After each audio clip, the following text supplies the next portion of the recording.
Meu filho deixou a ceia de Ano Novo por uma ligação. Meu neto voltou tremendo. Vão te levar, vovô. Era quase meia-noite de 31 de dezembro, quando o celular do Ricardo tocou. Lembro do barulho cortando o riso das crianças, a música baixa que vinha da sala, o cheiro de tender ainda quente sobre a mesa posta com a louça cara que a Mariana fez questão de usar. Ele olhou a tela, ficou branco, sussurrou algo para a esposa e saiu pela porta da frente sem dar satisfação. Deixou o prato cheio, o copo de champanhe pela metade, o filho pequeno perguntando onde o pai ia.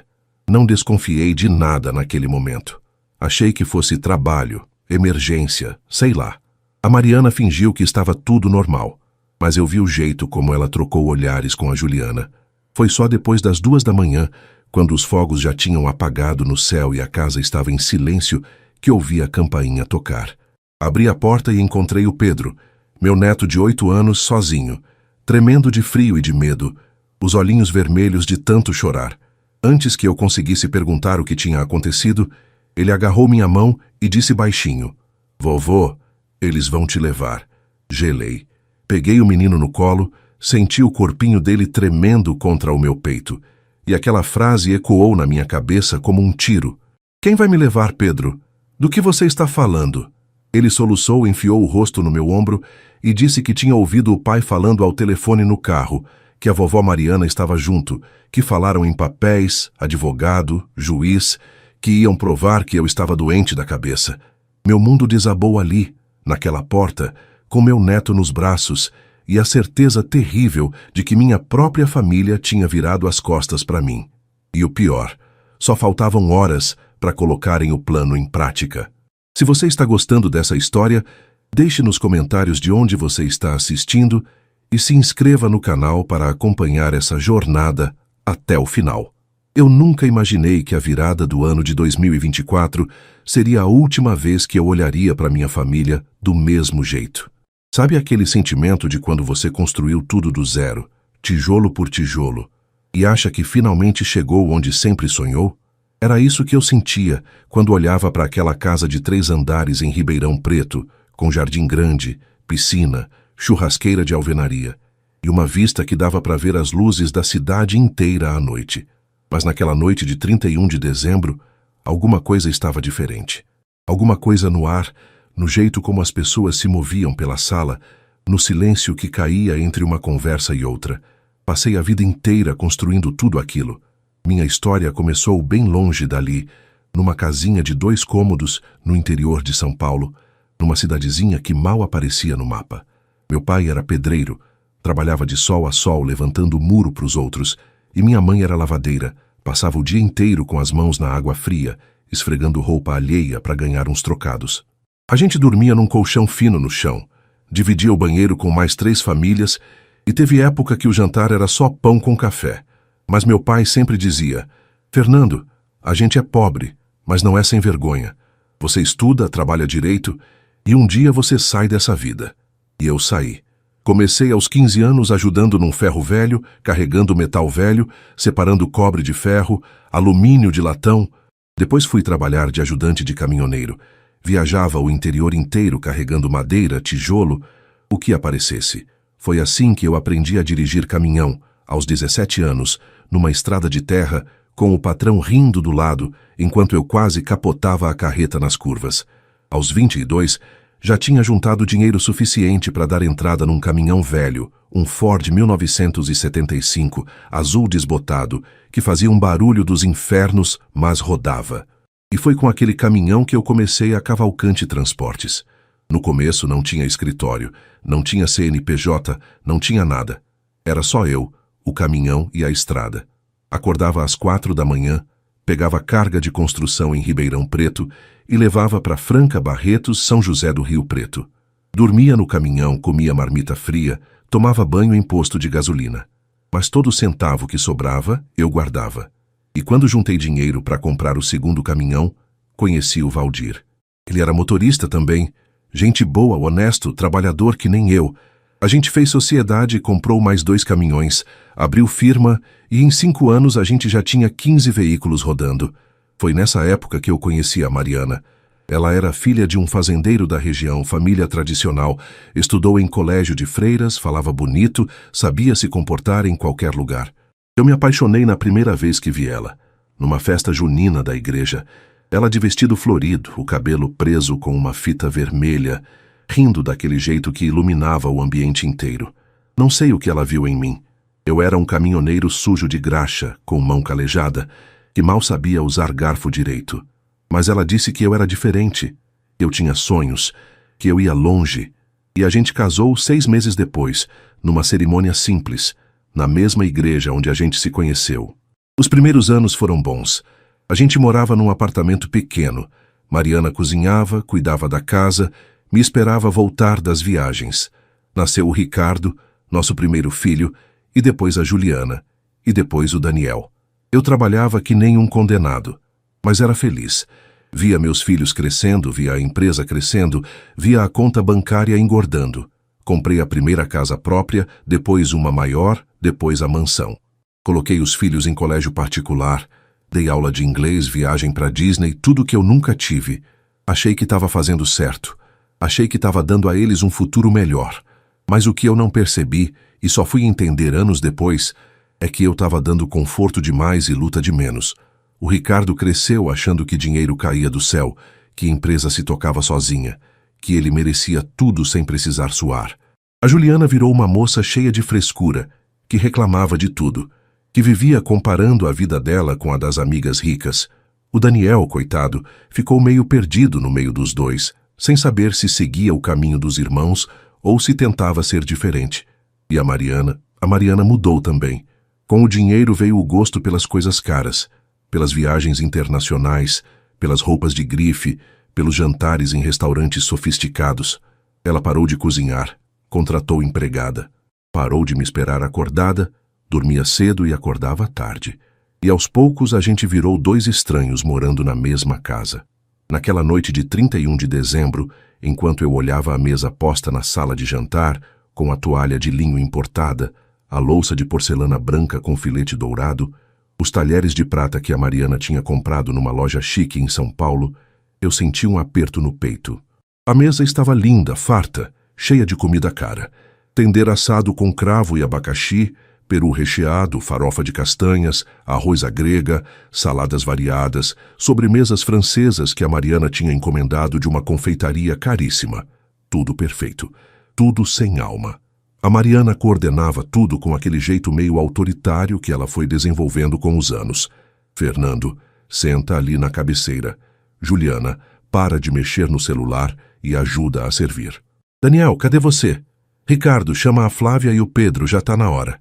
Ela estava vestida com um vestido longo azul marinho, cabelo preso num coque elegante, brincos de diamante nas orelhas, perfume caro que dava para sentir de longe. Bonita, mas distante. Sempre distante.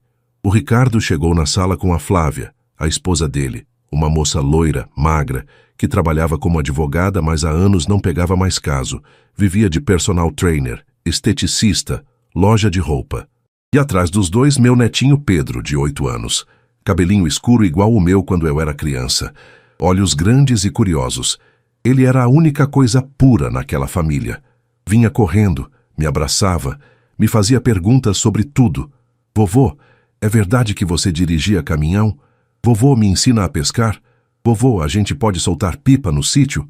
Eu respondia tudo, ria com ele, sentia que pelo menos para ele eu ainda era o Fernando de verdade, não o doutor Fernando, o empresário rico. A gente sentou para a ceia às 11 horas. A Mariana fez questão de tirar foto de tudo antes de comer para postar nas redes sociais. Espera, Fernando, não começa ainda. Juliana, segura essa taça aqui. Ricardo, sorri mais. Eram 10, 15 minutos de encenação, de pose, de fingimento. Quando finalmente liberou, a comida já estava esfriando.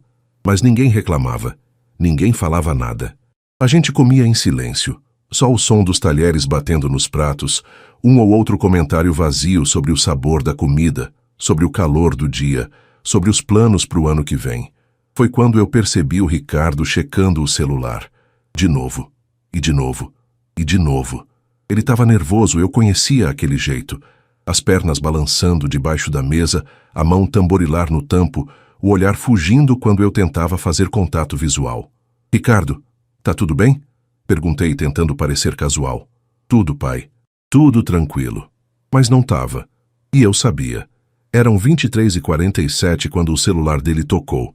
Lembro exatamente da hora porque olhei para o relógio de parede, um relógio antigo de pêndulo que era da minha mãe, a única coisa que eu tinha trazido da casa velha quando ela morreu. O toque foi alto, estridente, quebrando o silêncio artificial daquela ceia. O Ricardo pulou da cadeira como se tivesse levado um choque, olhou a tela, ficou pálido, levantou rápido, falou, com licença, e saiu para a varanda. Dava para ver ele lá fora, através da porta de vidro, falando baixo, gesticulando, tenso. A Mariana nem piscou.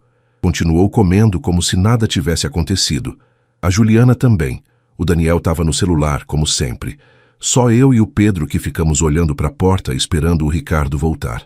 Mas ele não voltou logo. Ficou lá fora uns 5, 10 minutos.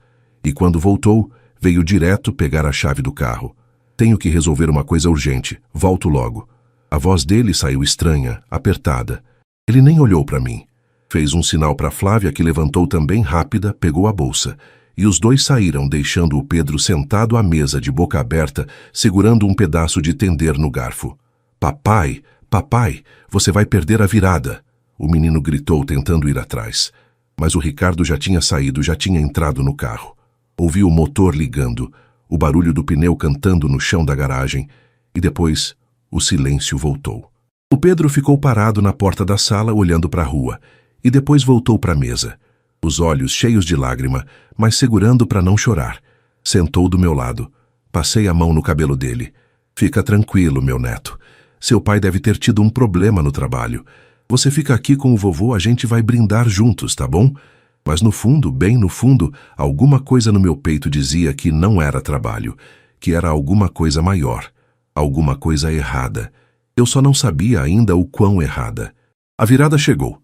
A gente se abraçou, brindou com champanhe, o Pedro brindou com suco de uva e a Mariana fez questão de soltar os fogos na área da piscina. Fogos caros, coloridos, que iluminaram o céu por uns 3 minutos. Todo mundo foi lá fora ver, gritar, Feliz Ano Novo, tirar mais foto. Eu fiquei por último segurando a mão do Pedro, olhando aquele espetáculo de luzes e pensando, será que é isso? Será que é só isso? E pela primeira vez em muitos anos, eu senti que tinha perdido alguma coisa pelo caminho. Alguma coisa que dinheiro nenhum conseguia comprar de volta. A festa foi esvaziando aos poucos, como água escorrendo ralo abaixo. A Juliana subiu para o quarto dela logo depois da meia-noite, reclamando que estava cansada, que tinha bebido demais, que no dia seguinte ia acordar tarde. O Daniel me deu um abraço rápido, meio sem jeito, e disse que ia encontrar uns amigos numa festa em Bonfim Paulista, um bairro nobre da cidade, onde a juventude rica se reunia. A Flávia, que tinha voltado sozinha 1 hora depois da virada, sem o Ricardo, levou o Pedro para o quarto de hóspedes no 2º andar, dizendo que o menino precisava dormir. Mas eu vi a cara dela, tensa, nervosa, evitando me olhar nos olhos. Fiquei sozinho na sala, cercado pelos destroços daquela ceia, pratos sujos empilhados, taças com resto de champanhe, guardanapos amassados, restos de comida sobre a mesa. As empregadas só iam voltar no dia 2, então ali ia ficar daquele jeito até lá. A Mariana tinha subido para o quarto dela. Fazia uns 2 anos que a gente dormia em quartos separados. Ela dizia que eu roncava, que ela não conseguia dormir, mas a verdade é que a gente não se suportava mais. E nem tinha se despedido. Só subiu, fechou a porta e pronto. Mais um ano novo que a gente passou como 2 estranhos. Sentei no sofá da sala. Aquele sofá de couro italiano que a Mariana tinha comprado por um valor que eu nem gosto de lembrar. E fiquei ali, olhando para as luzes da árvore de Natal que ainda estava montada no canto. Pisca-pisca dourado, enfeites caros, uma estrela de cristal no topo. Tudo tão bonito, tudo tão vazio. Peguei o celular, pensei em ligar para o Ricardo, mas desisti. Se fosse importante, ele me ligaria. Ou não. Ultimamente, ele não me ligava mais para quase nada. Só quando precisava de dinheiro, de assinatura em algum documento, de autorização para alguma coisa na empresa. Me levantei, fui até a cozinha, peguei um copo de água na geladeira. A casa estava em silêncio. só o barulho do ar-condicionado central e, lá de fora, um ou outro rojão ainda estourando no céu. Voltei para a varanda dos fundos, aquela que dava para o quintal grande com a piscina iluminada, as árvores frutíferas, jabuticabeira, mangueira, limoeiro, que eu tinha feito questão de plantar quando comprei a casa, porque me lembravam a infância, os tempos em que a gente subia em árvore para roubar fruta do vizinho. Acendi um cigarro. Era um vício que eu tinha, escondido. A Mariana vivia pegando no meu pé, dizendo que eu ia morrer de câncer, que era nojento, que fedia. Então eu fumava escondido, de madrugada, quando ninguém via. Tragava fundo, sentia a fumaça entrando nos pulmões e ficava ali, olhando as estrelas, pensando na vida. Pensando em como eu tinha chegado até ali. Pensando em se tinha valido a pena. E naquela noite, pela primeira vez, a resposta que veio foi: não sei. Fiquei ali até umas 2 da manhã. O frio da madrugada começou a apertar, aquele frio seco do interior paulista, e eu já ia entrar quando ouvi a campainha. Estranhei. Quem tocaria a campainha àquela hora? Será que era o Ricardo voltando sem a chave? Apaguei o cigarro no cinzeiro de vidro que eu escondia atrás de um vaso, desci as escadas da varanda, atravessei a sala ainda toda bagunçada e fui até a porta da frente. Acendi a luz do hall de entrada, aquela luz forte de lustre de cristal que a Mariana adorava, e abri a porta. E ali, parado na soleira, estava o Pedro, sozinho, sem o pai, sem a mãe. Só ele, um menino de 8 anos tremendo de frio, ou de medo, eu não sabia, com a mesma roupa de festa que ele tinha usado na ceia, mas toda amassada, a camisa para fora da calça, o cabelo bagunçado, os olhos vermelhos e inchados de tanto chorar. Por um segundo, eu não consegui processar a cena. Meu cérebro travou. Pedro, o que você está fazendo aqui? Cadê seu pai?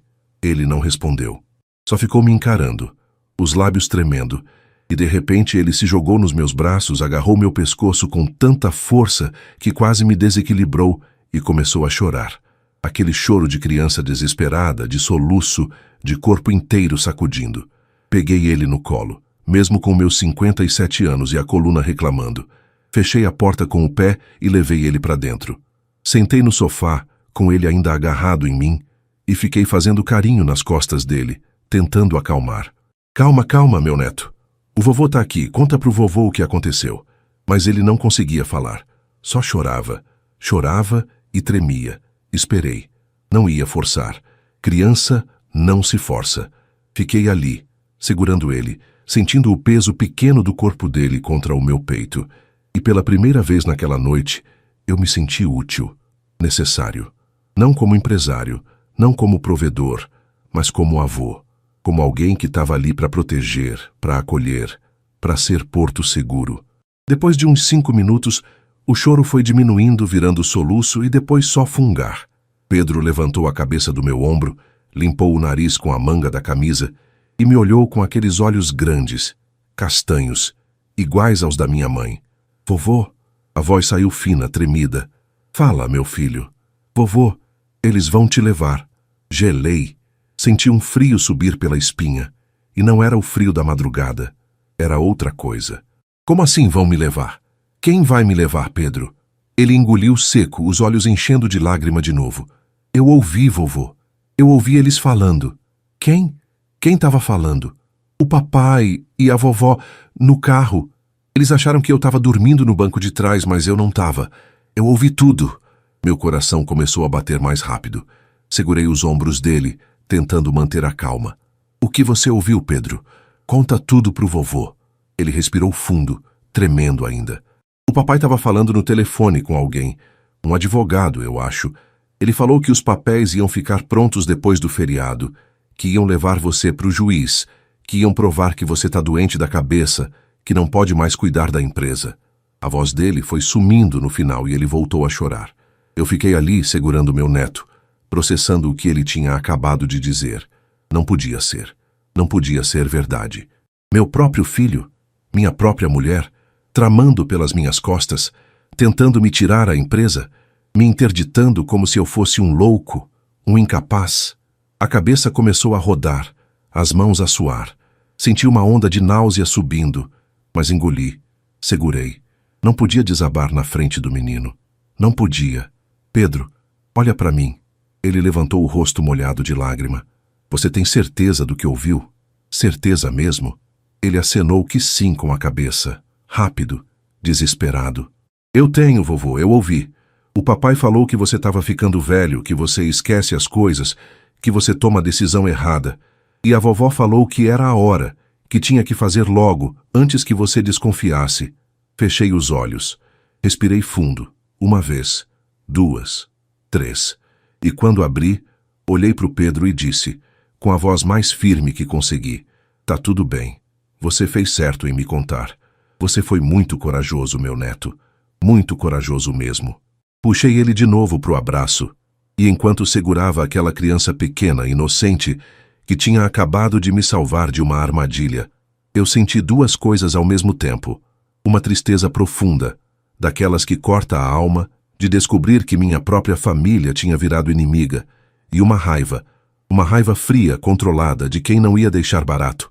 Porque se tem uma coisa que a vida de caminhoneiro, de empresário, de homem que saiu do zero me ensinou, é que a gente não desiste. Não importa o tamanho da porrada, não importa quantas vezes te jogam no chão. A gente levanta, sacode a poeira e segue. E eu ia seguir, mas não sozinho. Não mais. Porque agora eu sabia exatamente quem estava ao meu lado e quem não estava. Fiquei a noite inteira sentado naquele sofá com o Pedro dormindo no meu colo, a cabecinha dele apoiada no meu ombro, a respiração finalmente calma depois de tanto chorar. Não consegui dormir. Cada vez que fechava os olhos vinham as imagens. O Ricardo saindo daquela ceia, a Mariana fingindo normalidade, a Flávia me evitando, e a frase do Pedro ecoando na minha cabeça como uma martelada. Vão te levar, vovô. Como é que tinha chegado nesse ponto? Como é que eu não tinha percebido antes? Comecei a remontar os últimos meses na minha cabeça, como quem monta um quebra-cabeça. As peças foram se encaixando devagar, e cada uma doía mais que a outra. Lembrei das reuniões na empresa que eu tinha começado a faltar, não porque eu tinha esquecido, mas porque o Ricardo sempre arrumava um jeito de marcar no mesmo horário que algum compromisso meu, e depois reclamava para os sócios que eu estava ficando ausente. Lembrei das vezes que eu tentava tomar uma decisão e ele me contradizia na frente de todo mundo, me fazendo parecer ultrapassado, fora da realidade do mercado. Lembrei da Mariana comentando com as amigas dela na minha frente que eu estava diferente, que eu andava esquecido, que ela estava preocupada com a minha saúde. Era tudo armação, tudo plantado. Eles vinham construindo essa narrativa fazia tempo, preparando o terreno, colocando dúvida na cabeça das pessoas. E eu, feito um trouxa, não tinha percebido. Tinha até começado a duvidar de mim mesmo. Será que eu estava mesmo ficando velho? Será que minha cabeça não estava mais boa? Mas não era isso. Eu sabia disso agora. Eu estava cansado, sim. Desiludido, sim. Mas incapaz? Louco? Jamais. Quando o sol começou a clarear lá fora, por volta das 5:30 da manhã, eu mexi devagar para não acordar o Pedro, peguei o celular e liguei para o Valdir. Ele atendeu no 3º toque, a voz rouca de sono. Oi, patrão. Feliz ano novo. Tá tudo bem? Que horas são? Valdir, desculpa ligar cedo, mas eu preciso de você.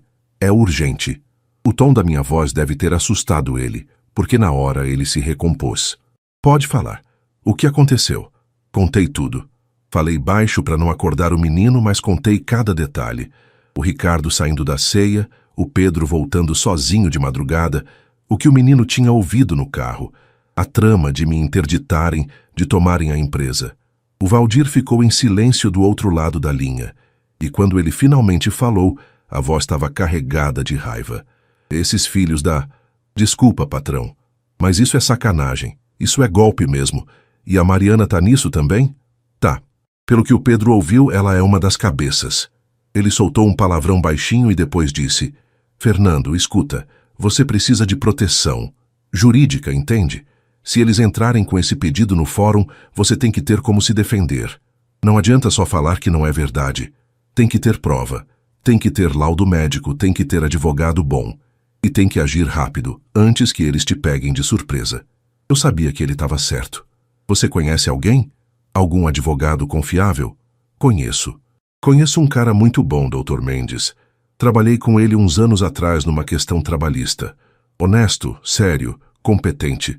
Vou ligar para ele agora. Vou explicar a situação. A gente se encontra hoje mesmo, tá bom? Desliguei o telefone sentindo um pouco de alívio. Pelo menos eu não estava sozinho. Pelo menos tinha alguém que acreditava em mim. Olhei para o Pedro, ainda dormindo, o rosto de anjo, tão pequeno, tão puro, e pensei, esse menino me salvou. Esse menino teve mais coragem que qualquer adulto nessa casa. E naquele momento, eu prometi para mim mesmo que ia proteger ele também. Custasse o que custasse. Às 6h30, ouvi passos no andar de cima. Alguém tinha acordado. Provavelmente a Mariana, que sempre acordava cedo mesmo depois de festa. Ouvi a porta do quarto dela abrindo, os passos dela descendo a escada. Ela apareceu na sala de camisola longa de seda, o cabelo preso num rabo de cavalo, a cara de quem tinha dormido bem. Parou quando me viu ali, no sofá, segurando o Pedro. Franziu a testa. O que ele tá fazendo aqui? A voz saiu seca, irritada. Olhei para ela, realmente olhei, e foi como se eu tivesse vendo ela pela primeira vez em anos, ou pela última. Ele voltou de madrugada, sozinho, assustado. Ela cruzou os braços. Voltou como? De onde? Da casa do Ricardo, imagino. Ele voltou de Uber, Mariana. Um menino de 8 anos, sozinho, de madrugada, num Uber. Ela deu de ombros, como se não fosse nada demais. O Ricardo deve ter mandado ele voltar. Deve ter ficado até tarde resolvendo o problema dele. Que problema, Mariana? Minha voz saiu mais alta do que eu queria e o Pedro se mexeu no meu colo, resmungou alguma coisa, mas não acordou. A Mariana me olhou com aquele olhar de quem tá perdendo a paciência. Não sei, Fernando, e não me importo. Cada um resolve os seus problemas. Ela ia virando para ir embora, mas eu falei de novo, dessa vez mais baixo, mais controlado, mais carregado de peso. O Pedro me contou. Ele ouviu vocês, no carro, tramando. Ela parou. Ficou de costas para mim por uns segundos e eu vi os ombros dela ficarem tensos. Depois ela se virou devagar e me encarou. E não tinha surpresa naquele rosto. Não tinha susto, não tinha negação. Só aquela expressão fria, calculada que eu já tinha visto algumas vezes quando ela falava de negócios, de dinheiro, de patrimônio. E o que exatamente ele disse que ouviu? A voz dela saiu calma demais. Calma de quem já estava preparada para isso. Levantei devagar, tomando cuidado para não acordar o Pedro, e coloquei ele deitado no sofá, cobri ele com uma manta que estava jogada no encosto. Depois me virei para Mariana e dei um passo na direção dela. Ele ouviu vocês falando em me interditar, em me declarar incapaz, em tomar a empresa. E você sabe que isso é verdade, Mariana, porque você está aí, me encarando, sem negar nada. Ela respirou fundo, passou a mão no cabelo e quando falou de novo a voz tinha mudado. Não era mais a voz da esposa, da mãe de família, da mulher que um dia tinha dito que me amava. Era a voz de alguém que estava fazendo negócio. Fernando, senta. Vamos conversar como adultos. Não quero sentar. Quero que você fale a verdade, olhando na minha cara. Ela suspirou irritada. Tá bom. Quer a verdade? A verdade é que você não tá bem. Faz tempo que a gente percebeu. Você esquece compromissos, repete as mesmas histórias, toma decisões que não fazem sentido. A empresa está sofrendo com isso, Fernando. Os sócios estão preocupados, os funcionários estão preocupados. A gente só está tentando fazer o melhor para você. E para o seu patrimônio. Eu ri. Ri de um jeito amargo, sem graça. Para o meu patrimônio? Ou para o patrimônio que vocês querem tomar? Ela apertou os lábios. Não seja melodramático. Ninguém está querendo te roubar. É só uma curatela temporária. Você continua sendo o dono. Só vai ter alguém para te ajudar a tomar as decisões. O Ricardo já conhece a empresa, já trabalha lá. Faz sentido que ele assuma a gestão até você melhorar. Melhorar de quê, Mariana? Eu não tenho nada. Não tenho Alzheimer. Não tenho demência. Não tenho nada. Minha voz subiu de novo. E dessa vez o Pedro acordou. Assustado, olhando em volta. Desorientado. Respirei fundo, tentando me acalmar. A Mariana também olhou para o neto, e a expressão dela mudou, ficou mais dura. Você disse para ele contar, foi? Usou uma criança para criar essa situação? Eu não disse nada, ele ouviu e me contou porque ele confia em mim, porque ele sabe que eu nunca faria mal para ele, diferente de vocês. O silêncio que caiu depois disso foi pesado, carregado. A Mariana me olhou de um jeito que eu nunca tinha visto antes, um olhar de puro desprezo. Pensa bem no que você vai fazer agora, Fernando. Pensa bem, porque se você brigar com a gente, vai ser uma guerra. E guerra custa caro. Custa dinheiro, custa reputação, custa família. Você quer mesmo isso? Ou você aceita a ajuda, assina os papéis e a gente segue em paz? Olhei para ela. Olhei para a mulher com quem eu tinha casado, com quem eu tinha tido 3 filhos, com quem eu tinha dividido mais de 30 anos de vida, e não reconheci nada ali. Nada daquela moça de vestido florido que ria na festa junina. Nada daquela mulher que um dia tinha segurado minha mão e disse que a gente ia vencer junto. Era outra pessoa. Ou talvez sempre tivesse sido assim, e eu é que nunca tinha querido ver. Sai do meu quarto, vai pro seu quarto. Não quero você perto de mim. Minha voz saiu baixa, mas firme. Ela deu um sorriso cínico. Ah, agora é meu quarto? Engraçado, essa casa tá no meu nome também, sabia? Eu sei. E pode ficar com a casa, pode ficar com tudo, mas sai daqui, agora. Ela me olhou por mais uns segundos como se estivesse medindo até onde podia ir, e então virou as costas e subiu a escada devagar, com os passos ecoando na casa silenciosa. Voltei pro sofá, sentei do lado do Pedro, que me olhou com os olhos ainda molhados. Vovô, você brigou com a vovó por minha causa? Passei a mão no cabelo dele devagar. Não, meu neto, não foi por sua causa. Foi por causa da verdade. E você me mostrou a verdade. Você foi corajoso. Agora vem cá. Puxei ele pro abraço de novo e fiquei ali segurando ele, sentindo o sol nascendo lá fora e sabendo que aquele era o primeiro dia de uma nova vida. Uma vida mais difícil, mais dolorida, mas verdadeira. Não dormi mais naquela manhã. Como é que eu ia dormir depois de tudo aquilo? Fiquei ali sentado, vendo o dia clarear pela janela da sala, ouvindo os primeiros pássaros cantando lá fora, bem-te-vi, sabiá, aqueles sons que me lembravam a infância no interior, e tentando organizar os pensamentos. Minha cabeça era um turbilhão. Raiva, tristeza, medo, tudo misturado. Mas no meio de tudo isso, uma coisa estava clara. Eu precisava agir. E rápido. O Pedro acordou por volta das 7, esfregando os olhos, ainda meio confuso. Vovô, eu tô com fome. A voz dele saiu fina, cansada. Então vamos tomar café, meu neto, vem comigo. Peguei ele pela mão e fomos para a cozinha. A mesma cozinha americana enorme que a Mariana tinha feito questão de reformar 3 anos atrás, com mármore importado, eletrodomésticos de última geração, ilha no meio com banquetas estofadas. Tudo muito bonito, muito caro, muito vazio. Abri a geladeira, peguei leite, pão de forma, manteiga, queijo, coisa simples. Esquentei o leite no fogão, não no micro-ondas do jeito que minha mãe fazia.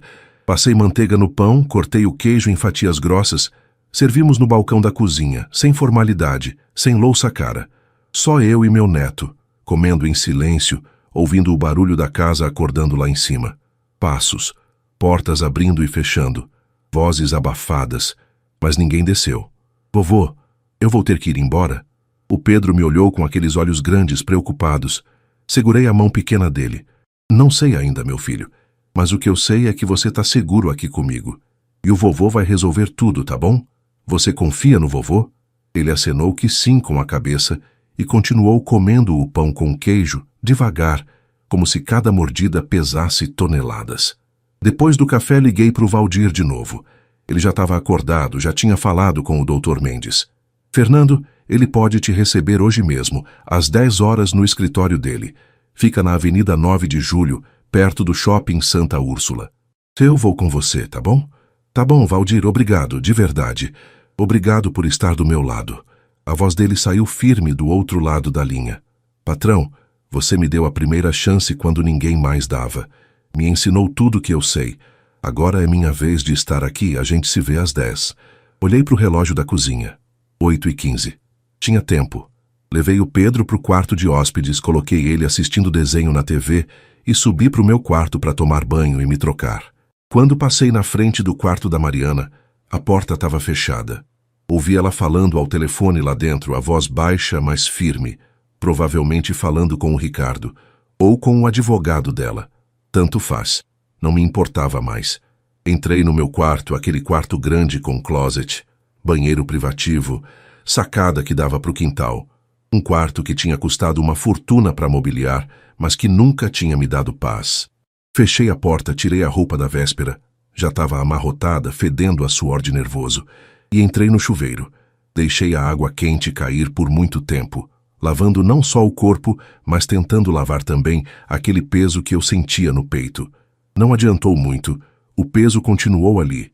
Me vesti simples, calça jeans, camisa social azul clara, sapato casual, nada de terno, nada de relógio caro, nada de ostentação. Eu estava indo atrás de justiça, não de aparecer. Desci, peguei o Pedro, expliquei que a gente ia sair, que tinha umas coisas para resolver. Mas eu volto, vovô. Claro que volta. Essa é sua casa também. E era. Pelo menos enquanto eu tivesse voz, aquele menino ia ter um lugar seguro comigo.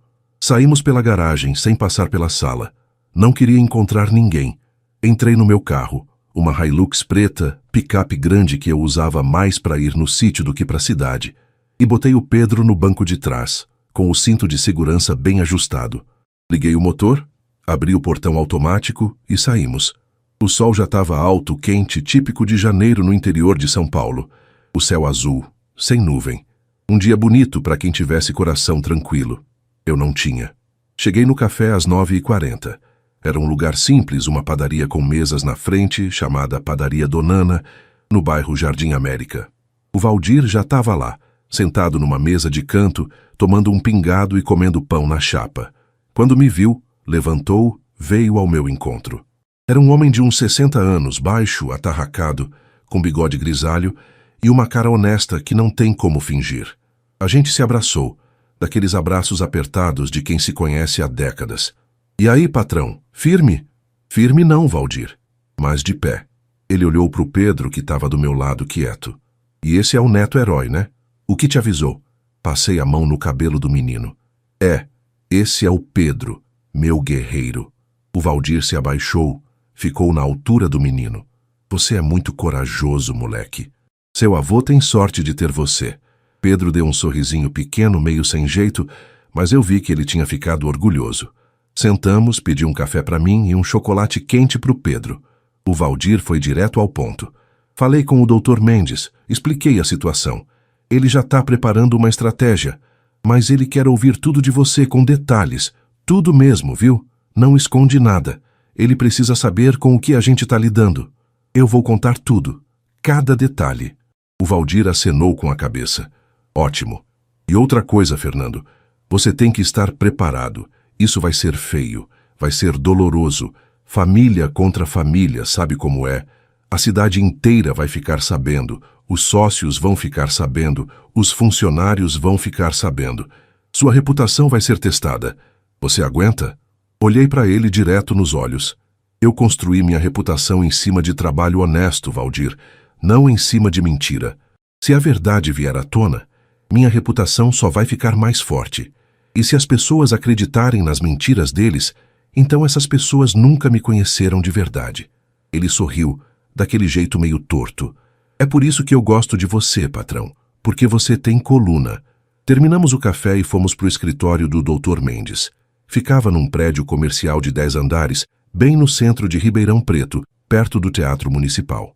O escritório era no 8º andar. Subimos de elevador, o Pedro segurando firme na minha mão. E quando a porta se abriu, tinha uma recepção pequena, simples, com 2 cadeiras, uma mesa com revistas e uma secretária de meia-idade, de óculos, que nos recebeu com um sorriso educado. Dr. Mendes já está esperando. Por favor, podem entrar. Atravessamos uma porta de vidro fosco e entramos numa sala ampla, com estante de livros de direito de um lado, uma mesa grande de madeira de demolição no centro e uma janela enorme que dava para a avenida. Atrás da mesa estava o Dr. Mendes. Era um homem de uns 65 anos, cabelo branco bem penteado, óculos de aro fino, terno cinza escuro, gravata bordô. Tinha uma presença calma, mas firme, o tipo de pessoa que passa confiança só de olhar. Ele se levantou quando a gente entrou, contornou a mesa e veio apertar minha mão. O aperto era firme, decidido. Senhor Fernando, prazer em conhecê-lo. O Valdir me falou sobre sua situação. Sinto muito pelo que está passando. A voz dele era grave, pausada. Obrigado por me receber, doutor. Sente-se, por favor. Todos. Sentamos nas cadeiras na frente da mesa. O Pedro ficou do meu lado, quietinho, olhando tudo com aqueles olhos curiosos. Dr. Mendes pegou uma caneta e um bloco de anotações. Vou ser direto, Sr. Fernando, porque tempo é algo que não temos muito. Se sua família está planejando entrar com um pedido de curatela ou interdição, alegando incapacidade mental, eles vão precisar apresentar provas. Essas provas geralmente são laudos médicos, testemunhos de familiares, evidências de comportamento errático, decisões financeiras imprudentes, esse tipo de coisa. O juiz, ao receber o pedido, vai determinar uma perícia médica. Você será avaliado por psiquiatras e neurologistas nomeados pelo tribunal. E aí a verdade aparece. Ele pausou, me olhou por cima dos óculos. Mas até que essa perícia seja feita e o resultado saia, pode levar semanas, até meses. E nesse meio tempo, dependendo da argumentação deles e da decisão liminar do juiz, suas contas podem ser bloqueadas, você pode ser impedido de tomar decisões na empresa, seu patrimônio pode ficar sob tutela provisória. Entende a gravidade? Eu entendi. Entendi perfeitamente. Então, o que eu faço, doutor? Ele se inclinou para frente, juntou as mãos sobre a mesa. Primeiro, vamos nos antecipar. Vou providenciar hoje mesmo uma bateria de exames particulares.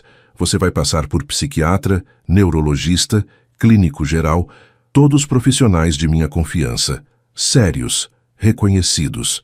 Vamos ter laudos médicos atestando sua plena capacidade mental antes mesmo deles entrarem com o processo. Isso já desconstrói o argumento deles. Segundo, vamos registrar uma ata notarial. Você vai contar tudo o que aconteceu, incluindo o relato do seu neto, e isso fica documentado em cartório com fé pública. Essa ata serve como prova de que houve uma trama, um conluio familiar. Ele continuou.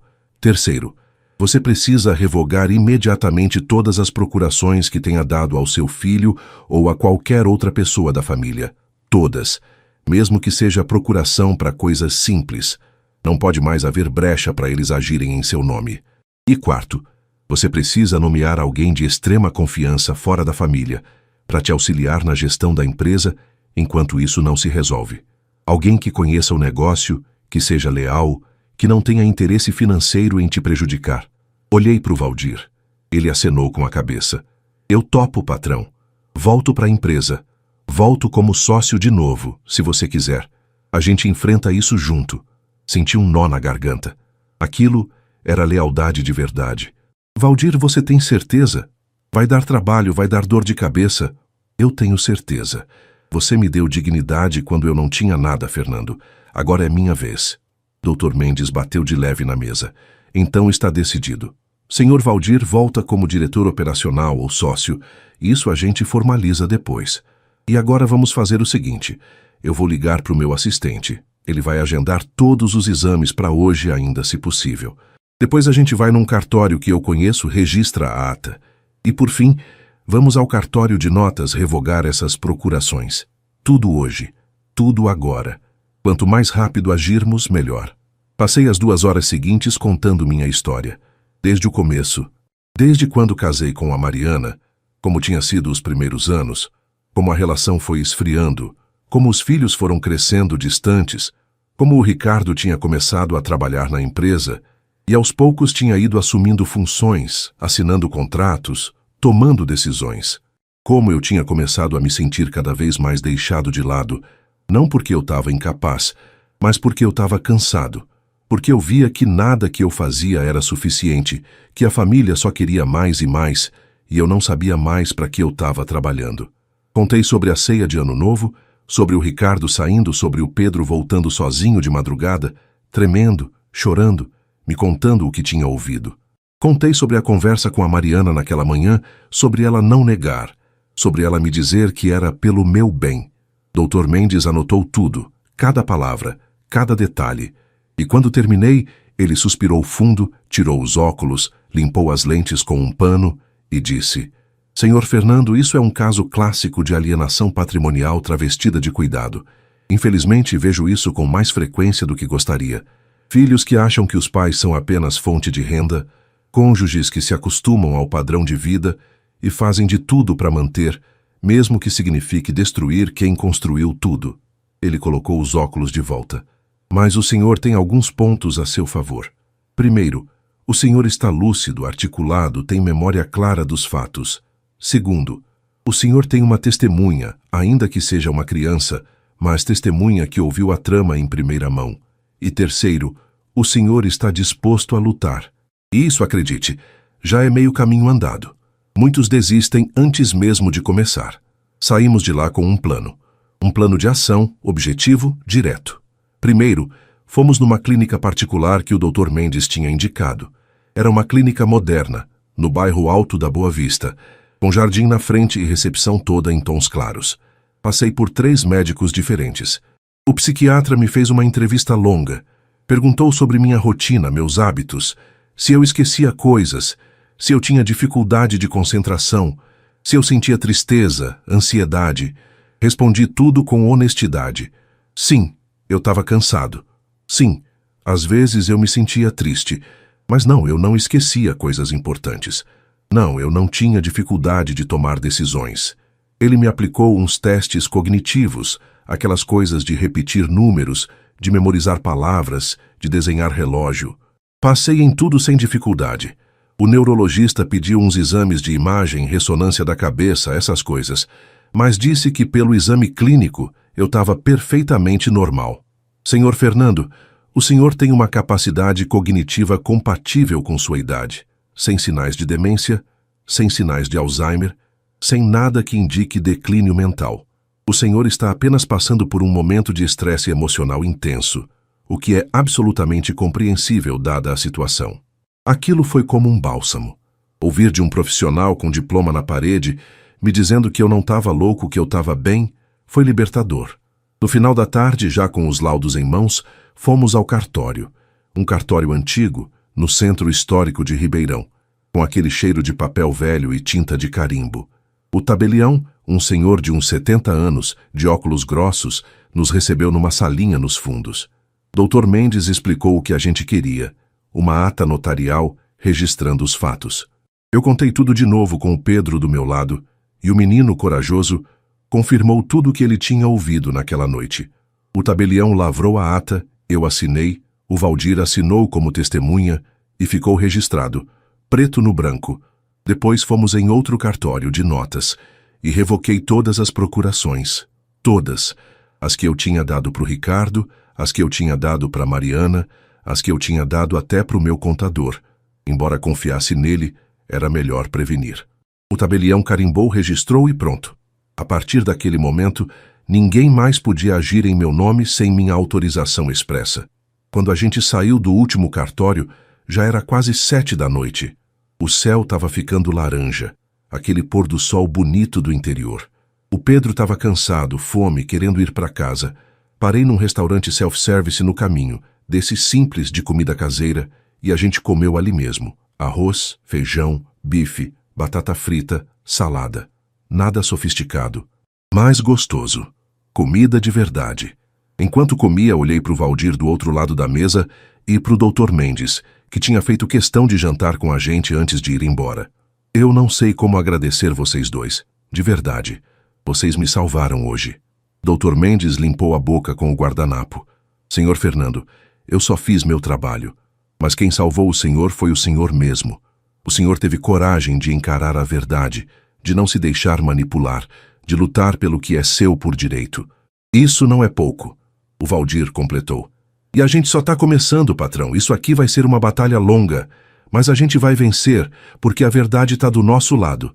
Olhei para o Pedro, que comia batata frita concentrado, alheio à conversa, e pensei, sim, a verdade está do nosso lado, e eu vou lutar, não só por mim, mas por ele, para que ele cresça sabendo que o avô não era um fraco, não era um louco, era um homem de honra. Voltamos para casa, já era noite. A casa estava acesa, mas silenciosa. A Mariana não estava mais lá, nem a Juliana. Só tinha um bilhete em cima da mesa da sala. Estou na casa da Juliana. Não me procure.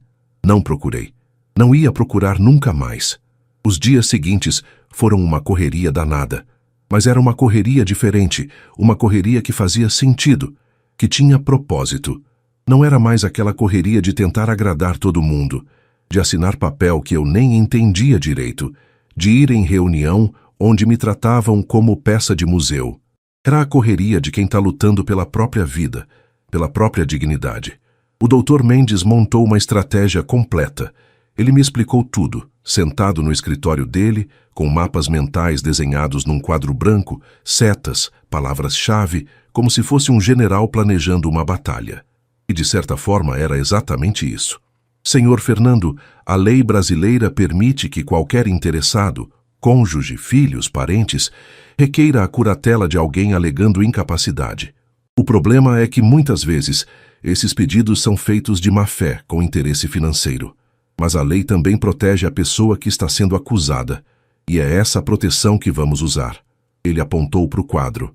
Primeiro pilar, provas médicas. Já temos. Laudos recentes de médicos respeitados, atestando sua plena capacidade. Isso já barra qualquer alegação de demência ou Alzheimer. Segundo pilar, prova documental da trama. Já temos também. A ata notarial com o relato do seu neto, registrada em cartório com fé pública. Isso mostra que houve um conluio, uma conspiração. Terceiro pilar, revogação de procurações. Já feito. Agora eles não podem mais agir em seu nome, não podem mais tomar decisões escondidas. Ele pausou, pegou um café que a secretária tinha trazido, tomou um gole. Quarto pilar, e talvez o mais importante, blindagem patrimonial. Senhor Fernando, a empresa está em seu nome. Mas se eles entrarem com o pedido e conseguirem uma liminar, mesmo que temporária, suas contas podem ser bloqueadas. Você pode ser impedido de vender, de comprar, de fazer qualquer movimentação financeira até o juiz decidir. Então, o que precisamos fazer agora é uma reorganização societária. Franzi a testa. Como assim? Ele se inclinou para frente. Vamos fazer o seguinte. Você vai transferir parte das suas cotas da empresa para o Sr. Valdir, formalizando ele como sócio de novo, com participação real. Não é de mentira, não é laranja. É sócio de verdade, com direito a voto, a lucro, a decisão. Assim, mesmo que tentem bloquear suas ações, a empresa continua funcionando, porque o Sr. Valdir tem autonomia para tomar decisões. Entendeu? Olhei para o Valdir que estava sentado do meu lado. E você topa isso? Virar sócio de novo, assumir essa responsabilidade no meio de uma guerra dessas? Ele nem piscou. Eu topo, sempre topei. Só saí da sociedade porque eu quis sossego, Fernando. Mas agora você precisa de mim, e eu não vou te deixar na mão. Apertei a mão dele, forte, daquele jeito que homem de verdade aperta a mão. Sem frescura, sem falsidade. Então tá combinado. Dr. Mendes continuou. Quinto pilar, proteção do menor, o Pedro. Ele é testemunha-chave, mas ele também é uma criança e precisa ser protegido. Vamos pedir na justiça que ele seja ouvido por uma psicóloga especializada em ambiente protegido, caso o processo vá adiante. Isso garante que o depoimento dele seja levado a sério e que ele não sofra pressão da família. E sexto pilar, contra-ofensiva. Se eles entrarem com pedido de curatela, nós entramos com ação de dano moral, por difamação, por calúnia, por tentativa de apropriação indébita de patrimônio. Não vamos só nos defender. Vamos atacar também. Saí daquela reunião com a cabeça zunindo, mas com esperança. Pela primeira vez em dias, eu senti que tinha um caminho difícil, pedregoso, cheio de espinho, mas um caminho, e eu ia percorrer ele até o fim. Nos dias seguintes, o Valdir e eu começamos a reorganizar a empresa. A Cavalcante Transportes tinha crescido muito desde que eu comecei com aquele caminhão velho. Agora era uma frota de mais de 80 veículos, contratos com grandes empresas, filiais em 3 cidades do interior de São Paulo, mais de 200 funcionários. Era uma máquina, e uma máquina que precisava continuar rodando, independente da minha situação pessoal. Convocamos uma reunião com os sócios minoritários. Eram 3, um empresário do ramo de agronegócio, um investidor de São Paulo e um antigo fornecedor que tinha virado parceiro. Expliquei a situação. Não escondi nada. Contei sobre os problemas familiares, sobre a possibilidade de um processo judicial, sobre a reorganização societária e disse: vocês têm direito de sair se quiserem. Eu vou comprar as cotas de vocês pelo valor justo de mercado. Não vou segurar ninguém nessa tempestade. Houve um silêncio na sala. Os três se entreolharam. Foi o empresário do agronegócio, seu Moacir, um homem de uns 60 anos, de bigode branco, chapéu de palha sempre na cabeça, que falou primeiro. Fernando, eu te conheço há 20 anos. Vi você crescer, vi você construir essa empresa com sangue, suor e lágrima. E se tem uma coisa que eu aprendi na vida, é que caráter se mostra na dificuldade. Você não está me devendo nada. Não está me enganando. Está sendo transparente, então eu fico. Minha cota está aqui e não vai sair. O investidor de São Paulo acenou que concordava. Eu também fico. Negócio é negócio, mas confiança vale mais que dinheiro. E o terceiro, seu aparecido antigo fornecedor, completou.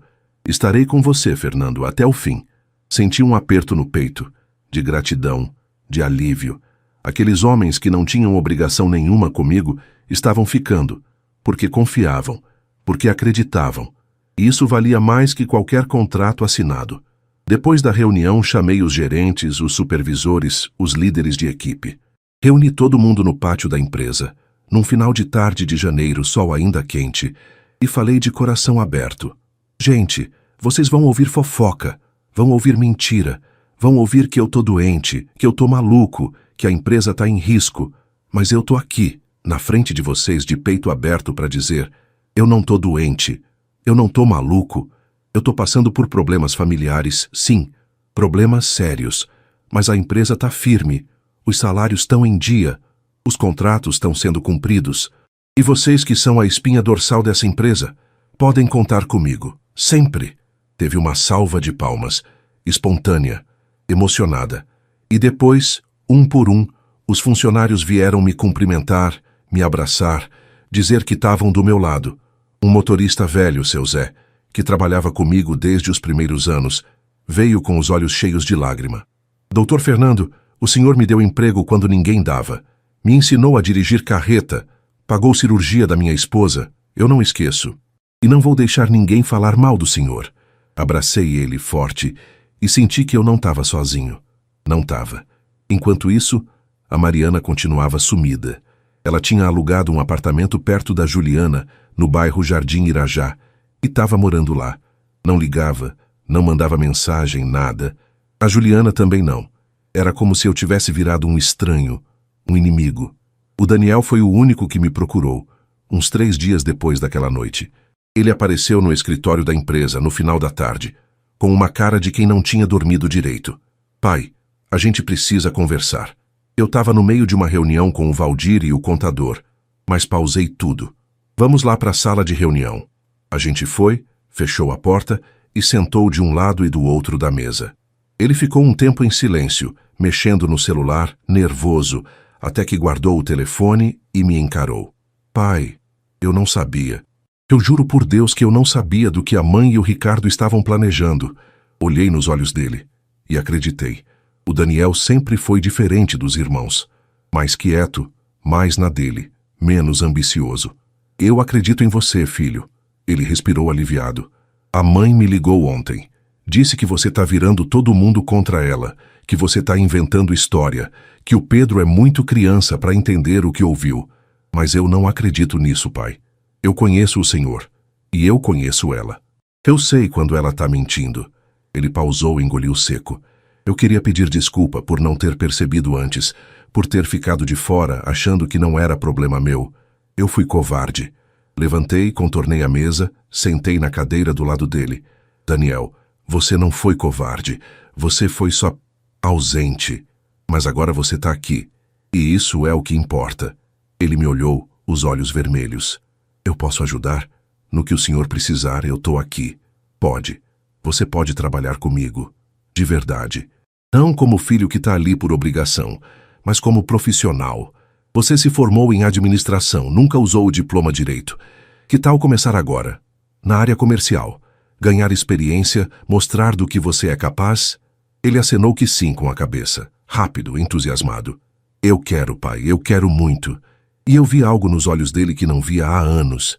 Vontade. Propósito. Aquilo me deu esperança. Nos dias seguintes, O Dr. Mendes continuou trabalhando nos bastidores. Ele contratou um investigador particular discreto para levantar informações sobre o advogado que o Ricardo tinha contratado, sobre os movimentos financeiros recentes da Mariana e do Ricardo, sobre qualquer coisa que pudesse ser útil caso o processo fosse instaurado. E descobriu coisas interessantes. A Mariana tinha sacado uma quantia alta da conta conjunta dela comigo.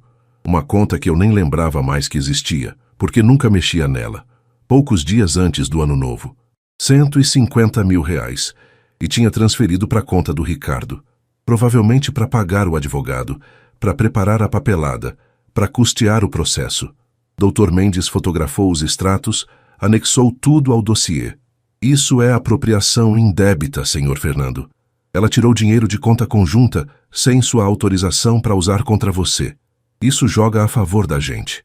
3 semanas depois daquela virada de ano maldita, chegou o que eu estava esperando. E temendo. Uma notificação do fórum. O Ricardo e a Mariana tinham entrado oficialmente com o pedido de curatela. Alegavam que eu estava com sinais evidentes de declínio cognitivo e demência senil, que eu tomava decisões impulsivas e irracionais, que eu estava colocando em risco o patrimônio familiar e que era necessária intervenção judicial urgente para a proteção do curatelado e de sua família. Quando li aquilo, senti uma mistura de raiva e tristeza. Raiva porque era mentira, tudo mentira, e tristeza porque era meu filho. Meu filho que tinha escrito aquilo, ou pelo menos tinha assinado embaixo. Mostrei para Dr. Mendes. Ele leu, calmo, e depois disse: perfeito, agora a gente contra-ataca. E foi o que fizemos. Protocolamos nossa defesa no fórum 3 dias depois. Era um calhamaço, mais de 50 páginas, com todos os laudos médicos, com a ata notarial, com extratos bancários mostrando a apropriação de dinheiro, com cartas de recomendação dos sócios da empresa atestando minha capacidade, com depoimentos de funcionários, com tudo. E mais, entramos com ação de dano moral contra o Ricardo e a Mariana, pedindo indenização por difamação, por calúnia, por tentativa de estelionato. A juíza que pegou o caso era conhecida por ser rigorosa, mas justa, doutora Silvia Ramos. 50 e poucos anos, cabelo curto, óculos de armação vermelha, fama de não passar a mão na cabeça de ninguém. Ela analisou os 2 lados, leu tudo e marcou uma audiência para 30 dias depois. Enquanto esperávamos, a vida seguia. O Pedro ficou morando comigo. A Flávia, num raro momento de decência, ou talvez de medo de perder a pensão que o marido pagava, permitiu que o menino ficasse comigo temporariamente até a situação se resolver. Eu e o Pedro criamos uma rotina. Acordava cedo, fazia café, levava ele na escola, buscava no final da tarde, ajudava na lição de casa, assistia desenho com ele, contava história antes de dormir. Coisas simples. Coisas que eu nunca tinha feito com meus próprios filhos, porque estava sempre trabalhando, sempre ocupado, sempre correndo. E sabe o que eu descobri? Descobri que aquilo era o que sempre faltou. Aquela conexão, aquela presença, aquele amor verdadeiro que não espera nada em troca. O Pedro me ensinava mais do que eu ensinava a ele. Me ensinava a rir de bobagem, a brincar de novo, a ver o mundo com olhos de quem ainda acredita que o bem vence o mal. Aos finais de semana, a gente ia para o sítio. Era um sítio pequeno, uns 5 alqueires que eu tinha comprado anos atrás, mas quase nunca usava. Tinha uma casa simples de 3 quartos, um açude pequeno cheio de tilápia, pomar com manga, goiaba, jabuticaba e um pasto com 3 vacas leiteiras que um caseiro cuidava. A gente passava o dia lá. Pescava, soltava pipa, colhia fruta, tomava leite direto da vaca. Vida de interior. Vida de verdade. Foi num desses finais de semana que o Pedro me perguntou: vovô, por que o papai ficou ruim? A gente estava sentado debaixo de uma mangueira, comendo manga direto do pé, o suco escorrendo pelo queixo. Pensei antes de responder. Não queria falar mal do Ricardo pro filho dele, mas também não queria mentir. Seu pai não é ruim, Pedro. Ele tá perdido. Às vezes as pessoas esquecem o que é importante na vida. Esquecem que família não é sobre dinheiro, é sobre amor. Seu pai esqueceu isso. Mas um dia, quem sabe, ele lembra de novo. O menino ficou quieto, mordendo a manga, pensando. Depois perguntou: E se ele não lembrar?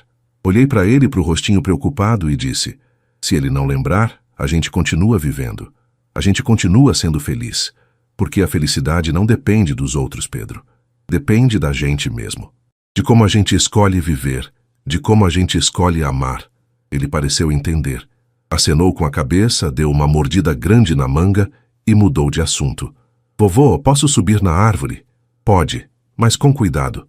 E ele subiu, rindo, sujo de terra e de suco de manga. E eu fiquei ali embaixo e olhando e pensei, é isso, é para isso que eu construí tudo. Não para ter mansão, carro importado, conta bancária gorda, mas para ter esse momento. Esse menino feliz subindo numa árvore sem preocupação, sem maldade. É para isso. A semana que antecedeu a audiência foi tensa. O Ricardo tentou me ligar algumas vezes. Eu não atendi. Mandou mensagem. Não respondi. Não tinha mais o que conversar. Ele tinha feito sua escolha. Eu tinha feito a minha. Agora era deixar a justiça decidir. A Mariana, pelo que eu soube através do Daniel, estava confiante. Ela achava que ia ganhar fácil, que o juiz ia olhar para ela, mulher de sociedade, bem vestida, bem falada, e ia acreditar na história dela. Achava que eu, um homem de 57 anos, empresário cansado, ia aparecer desorganizado, confuso, provando o ponto dela. Ela não sabia o que tinha vindo pela frente. A audiência foi marcada para uma quinta-feira, 10 horas da manhã, no Fórum de Ribeirão Preto. Era um prédio grande, antigo, com aquele cheiro de processo velho e carpete gasto. Cheguei cedo, 8h30, junto com o Dr. Mendes e o Valdir. Usei terno simples, cinza escuro, gravata azul marinho, sapato preto engraxado. Nada ostensivo, nada que chamasse atenção. Só um homem sério indo defender sua honra. A Mariana e o Ricardo chegaram 15 minutos depois. Ela estava toda produzida, vestido bege até o joelho, salto alto, bolsa de marca, cabelo preso num coque impecável, maquiagem discreta, mas perfeita. O Ricardo estava de terno preto, gravata prata, pasta de couro na mão, e do lado deles uma advogada. Era uma mulher jovem, uns 30 e poucos anos, loira, magra, toda elegante, com um ar de superioridade que dava para sentir de longe. Doutora Patrícia alguma coisa, eu não decorei o nome. Quando a Mariana me viu, desviou o olhar. Não cumprimentou, não acenou, nada. O Ricardo também não. Ficaram do outro lado do corredor, conversando baixo com a advogada, como se eu fosse invisível. Tudo bem. Eu também não fiz questão. Às 10 em ponto, fomos chamados para a sala de audiência. Era uma sala pequena, com uma mesa comprida no centro, cadeiras de cada lado, e no fundo, numa mesa elevada, a juíza, doutora Silvia Ramos. Ela entrou depois de todos já estarem sentados com a toga preta, uma pasta debaixo do braço e uma expressão séria, impenetrável. Sentou, ajeitou os óculos, abriu a pasta e começou. Bom dia a todos. Estamos aqui para tratar do processo número tal, referente ao pedido de curatela do senhor Fernando Cavalcante, requerido pelos familiares, senhora Mariana Cavalcante e senhor Ricardo Cavalcante. Ela olhou para cada um de nós. Antes de qualquer coisa, quero deixar claro que esta é uma audiência séria, que trata de direitos fundamentais. Espero respeito, decoro e verdade de ambas as partes. Mentir aqui é crime. Entendido? Todo mundo acenou que sim. Ela continuou. Vou ouvir primeiro a parte requerente. Doutora Patrícia, por favor. A advogada dele se levantou, ajeitou o blazer e começou a falar. Voz firme, dicção perfeita, gestos ensaiados. Era uma profissional, sem dúvida, mas uma profissional a serviço da mentira. Meritíssima meus constituintes, senhora Mariana e senhor Ricardo Cavalcante, venha a este juízo com o coração partido, mas com a consciência tranquila, solicitar a curatela do senhor Fernando Cavalcante, esposo e pai, respectivamente. Nos últimos anos, a família tem observado um declínio progressivo e preocupante na saúde mental do requerido. Esquecimentos frequentes, confusão temporal, decisões empresariais erráticas que colocaram em risco o patrimônio familiar. Decisões como revogar procurações sem motivo, afastar familiares da gestão da empresa, fazer movimentações financeiras estranhas. Ela pausou, bebeu água, continuou. Meus constituintes não querem tirar nada do Sr. Fernando, apenas querem protegê-lo. Protegê-lo de si mesmo, de possíveis aproveitadores, e garantir que o patrimônio que ele construiu com tanto esforço não seja dilapidado por decisões tomadas em momento de fragilidade mental. Por isso requerem a curatela temporária, com nomeação de curador provisório, até que perícia médica ateste a real condição de saúde do requerido. Ela sentou. A juíza anotou algo, depois olhou para Mariana. Senhora Mariana, a senhora quer acrescentar algo? Mariana se levantou.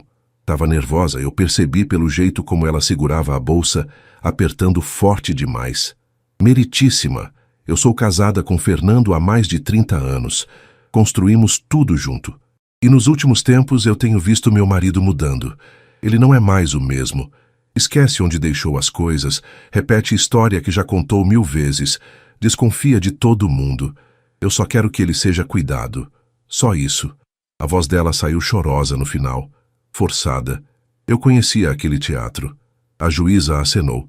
Pode sentar, senhor Ricardo. O Ricardo se levantou também, mais tenso que a mãe. Meritíssima, meu pai é meu herói. Sempre foi. Mas eu trabalho com ele na empresa há anos e tenho visto ele tomando decisões que não fazem sentido, afastando pessoas competentes, confiando em gente que não conhece, mudando contratos sem consultar ninguém. Isso está prejudicando os negócios. E eu tenho medo que ele perca tudo que construiu. Eu só quero proteger meu pai e nossa família. Ele sentou. A sala ficou em silêncio. A juíza olhou para os dois, depois olhou para mim e finalmente para o Dr. Mendes. Dr. Mendes, a defesa pode se manifestar. O Dr. Mendes se levantou. Ele não tinha nada daquela elegância ensaiada da advogada deles. Era mais simples, mais direto. Mas tinha uma coisa que ela não tinha: a verdade. Meritíssima, agradeço a oportunidade. Antes de mais nada, quero apresentar ao juízo os laudos médicos do Sr. Fernando Cavalcante, realizados há menos de um mês por profissionais renomados e isentos. Ele pôs uma pilha de documentos sobre a mesa. Psiquiatra, neurologista, clínico geral. Todos atestam de forma categórica que o Sr. Fernando está em plena capacidade mental, sem sinais de demência, sem sinais de Alzheimer, sem nada que justifique uma curatela. Ele pausou, deixou aquilo pesar. Mas não é só isso, Meritíssima. O que temos aqui não é um caso de cuidado familiar. É um caso de ganância, de tentativa de apropriação de patrimônio, e tenho provas disso. Ele tirou outro documento. Esta é uma ata notarial registrada em cartório, com o relato de uma testemunha ocular. O neto do Sr. Fernando, Pedro Cavalcante, de 8 anos, que ouviu, na noite de Ano Novo, o próprio pai, o requerente Sr. Ricardo, e a avó, a requerente Sra. Mariana, planejando este pedido de curatela, planejando alegar falsamente que o avô estava doente para tomar controle da empresa. A expressão da juíza mudou. Ficou mais atenta. O menino está presente? Não, Meritíssima. Preferimos poupá-lo dessa audiência, mas ele pode ser ouvido quando Vossa Excelência julgar necessário, preferencialmente por psicóloga especializada em ambiente protegido, conforme prevê o Estatuto da Criança e do Adolescente. Dr. Mendes continuou. E tem mais, Meritíssima. Dias antes desta ação ser proposta, a senhora Mariana sacou 150 mil reais de conta conjunta, sem autorização do Sr. Fernando, e transferiu para o Sr. Ricardo. Aqui estão os extratos. Esse dinheiro foi usado para contratar advogado e preparar esta farsa. Isso é apropriação indébita. Isso é crime. A advogada deles pulou da cadeira. Protesto, Meritíssima, isso é calúnia. Meus constituintes. A juíza bateu com a caneta na mesa. Silêncio. A senhora terá a oportunidade de se manifestar depois. Continue, Dr. Mendes. Por fim, Meritíssima, quero ressaltar que o Sr. Fernando não está sozinho. Tem o apoio dos sócios da empresa, dos funcionários, de pessoas que trabalham com ele há décadas e atestam sua capacidade, sua honestidade, sua lucidez. E o único motivo pelo qual ele revogou procurações e afastou os familiares da gestão foi porque descobriu, a tempo, que esses familiares estavam tramando contra ele. Não é loucura, é legítima defesa. Ele sentou. A juíza ficou uns minutos em silêncio, lendo os documentos. Depois, olhou para Mariana e para o Ricardo. Alguém quer se manifestar sobre o que foi apresentado? A advogada deles levantou de novo, mas a voz não saiu mais tão firme. Meritíssima, o relato de uma criança de 8 anos não pode ser levado em consideração. Criança confunde as coisas, interpreta errado. E quanto ao dinheiro, foi uma transferência legítima entre cônjuges. Não há nada de ilegal. A juíza não pareceu convencida. Doutora, transferência legítima pressupõe concordância, ou pelo menos conhecimento do outro cônjuge. E pelo que vi, não houve, mas vou analisar tudo com calma. Ela olhou para mim pela primeira vez desde que começou a audiência. Senhor Fernando, o senhor quer falar alguma coisa? Dr. Mendes tinha me preparado para isso. Tinha dito, se ela te perguntar, seja breve, seja firme, seja verdadeiro. Me levantei. Olhei para a juíza. Meritíssima, eu não sou louco, não sou doente. Sou um homem cansado, sim. Cansado de sustentar gente que não me respeita. Mas cansado não é incapaz. Eu sei exatamente o que estou fazendo. Sei exatamente quem está do meu lado e quem está contra. E só quero minha dignidade de volta. Só isso. Sentei. A juíza fechou a pasta. Muito bem. Vou analisar tudo o que foi apresentado e darei minha decisão em 5 dias úteis. Audiência encerrada. Bateu o martelo, levantou, saiu. E ficamos todos ali, parados, processando. Saí daquela sala com a sensação de que tinha feito o que precisava ser feito. Tinha dito a verdade. Tinha apresentado as provas. Agora era esperar. E rezar. Os 5 dias de espera foram os mais longos da minha vida. Cada manhã eu acordava com um aperto no peito. Checava o celular, checava o e-mail, esperando alguma notícia. O Dr. Mendes tinha me avisado. Fernando, pode demorar. Juiz tem muito processo, muita coisa para analisar. Mas fique tranquilo, a gente apresentou um caso sólido. Eu tentava ficar tranquilo, mas não conseguia. Naqueles dias, a casa ficou pesada. A Mariana não tinha voltado.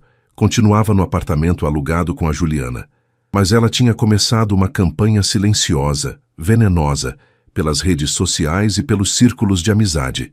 Postava fotos antigas, dela e eu sorrindo, com legendas do tipo "Saudades de quando éramos felizes", ou "Às vezes o amor não é suficiente para segurar uma família".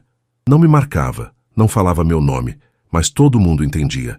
Era uma forma de me pintar como vilão, como o marido que tinha abandonado a esposa dedicada. As amigas dela começaram a me olhar diferente quando eu passava na rua, no supermercado, na padaria. Olhares de pena, de julgamento. Algumas vinham falar comigo, fingindo preocupação. "Ai, Fernando, soube que você e a Mariana estão passando por uma fase difícil. Se precisar conversar..." Eu agradecia, educado, mas sabia que por trás daquele interesse tinha fofoca, tinha curiosidade mórbida. Cidade do interior é assim. Todo mundo conhece todo mundo, e todo mundo quer saber da vida de todo mundo. A Juliana foi a pior. Ela fez questão de me ligar, uns 3 dias depois da audiência, gritando pelo telefone: "Pai, o senhor é um monstro. Como o senhor pode fazer isso com a mãe? Ela te deu a vida inteira dela, cuidou de você, dos seus filhos, da sua casa, e agora o senhor vira as costas para ela. Por causa de quê? De dinheiro?" Tentei explicar.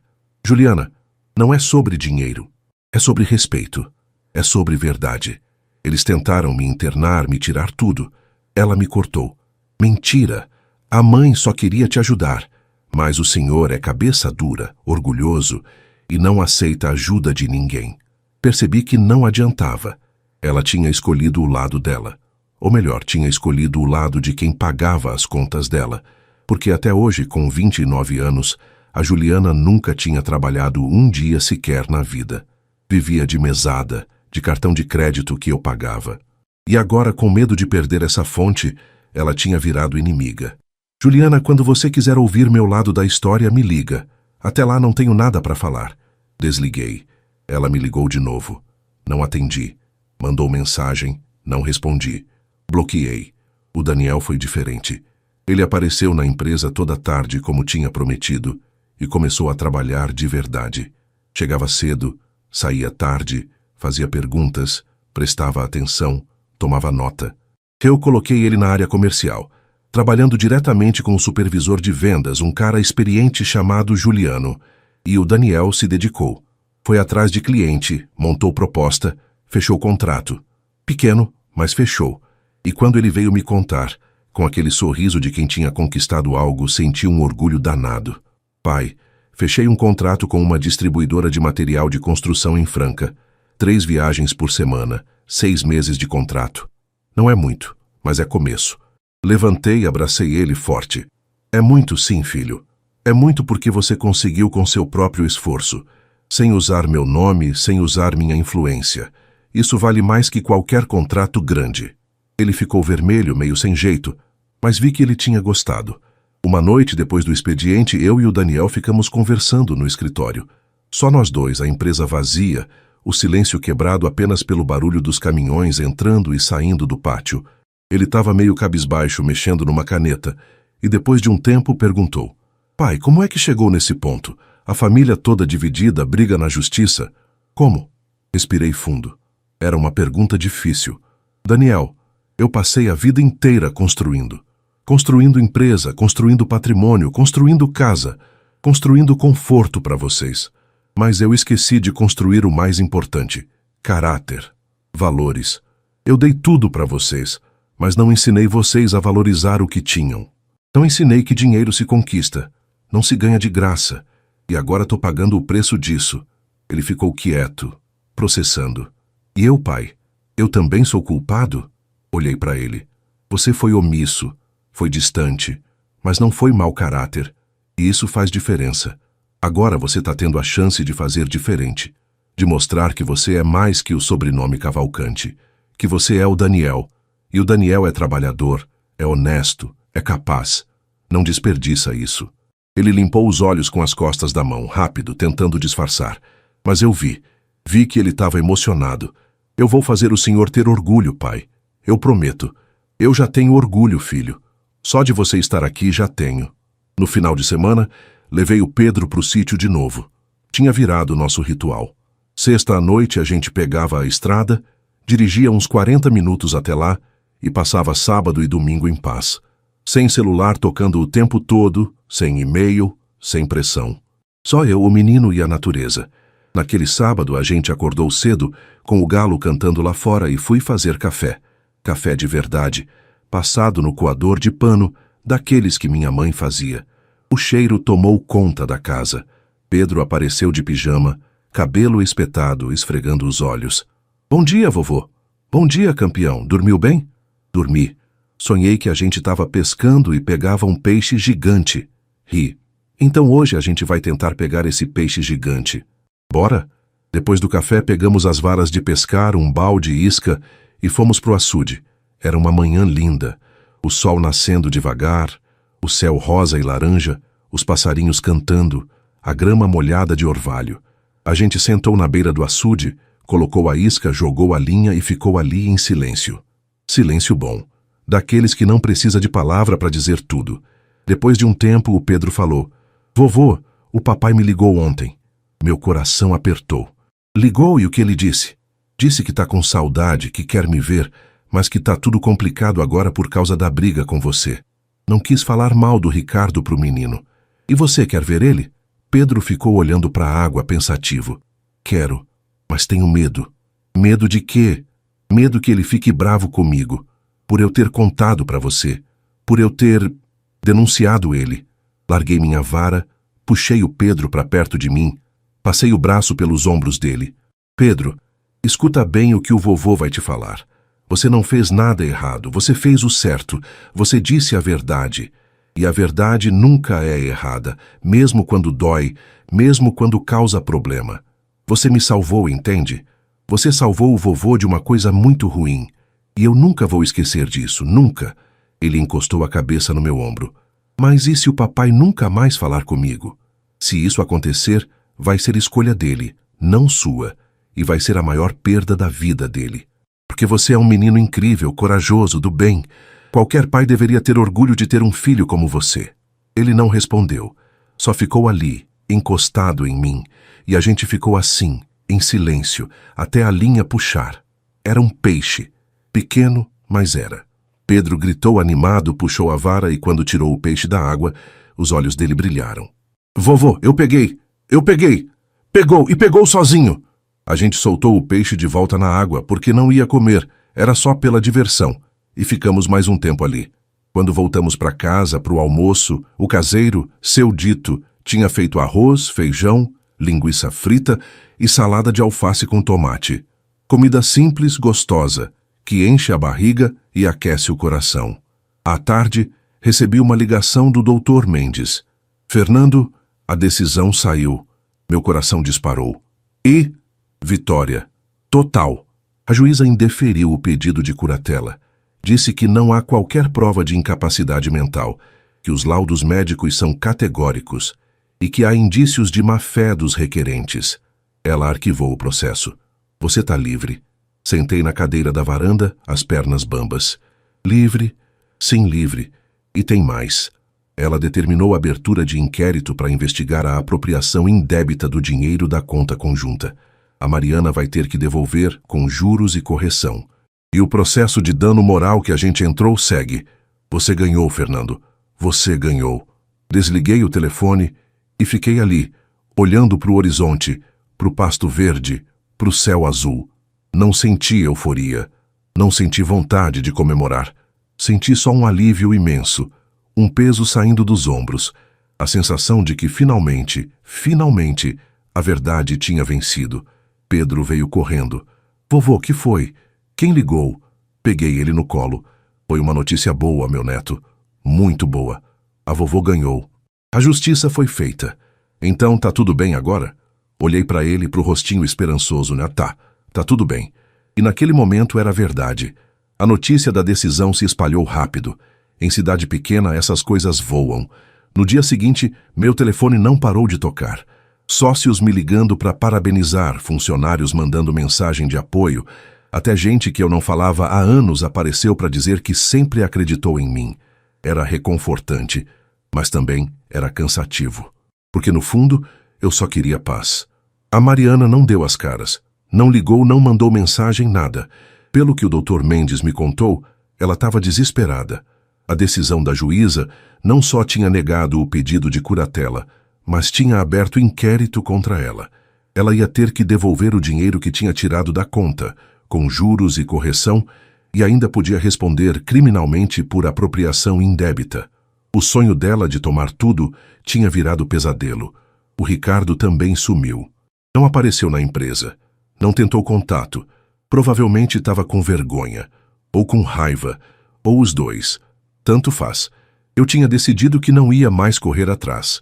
Se ele quisesse fazer as pazes, ele sabia onde me encontrar. A porta estava aberta. Mas ele tinha que dar o primeiro passo. Quem me procurou para minha surpresa foi a Juliana. 2 semanas depois da decisão, ela apareceu na empresa, no meio da tarde, sem avisar. Eu estava numa reunião com o Valdir e o Daniel, discutindo a expansão da frota, quando a secretária bateu na porta. Doutor Fernando, sua filha está aqui. Quer falar com o senhor. Olhei para o Valdir. Ele acenou. Vai, patrão. A gente termina depois. Saí da sala e encontrei a Juliana na recepção. Ela estava diferente. Não tinha aquela maquiagem pesada de sempre. Não estava com roupa de grife. Não estava com aquela postura de quem é melhor que todo mundo. Estava simples. Calça jeans, blusa branca, cabelo preso num rabo de cavalo. E os olhos vermelhos de quem tinha chorado. Oi, pai. A voz saiu baixa, tremida. Oi, Juliana. Quer entrar? Ela acenou que sim. Levei ela para o meu escritório, fechei a porta, ofereci água. Ela aceitou. Sentamos um de cada lado da mesa e ficamos em silêncio por uns segundos, até que ela começou a falar. Pai, eu vim pedir desculpa. De verdade, eu errei. Errei muito. A voz dela falhou e ela limpou os olhos com as costas da mão. Eu acreditei na mãe. Eu achei que ela estava certa, que você estava errado, que você estava ficando doido. Mas depois da decisão do juiz, eu li tudo. Li os laudos, li a ata, li tudo. E eu percebi que eu fui usada. A mãe me manipulou. Ela me fez acreditar numa mentira. E eu fui idiota de acreditar. Não interrompi. Deixei ela falar. Eu sempre fui mimada, pai. Eu sei. Sempre tive tudo fácil. Nunca precisei trabalhar. Nunca precisei lutar por nada. E isso me deixou fraca. Me deixou dependente. Dependente da mãe, dependente do seu dinheiro. Dependente de todo mundo menos de mim mesma. E agora eu tô vendo o resultado disso. Eu tô com 29 anos, não tenho profissão, não tenho nada. E tô morando num apartamento que a mãe alugou com o dinheiro que ela roubou de você. Ela respirou fundo, tremendo. Eu queria que você me perdoasse, e eu queria pedir uma chance de fazer diferente, de mostrar que eu posso ser mais do que eu tenho sido.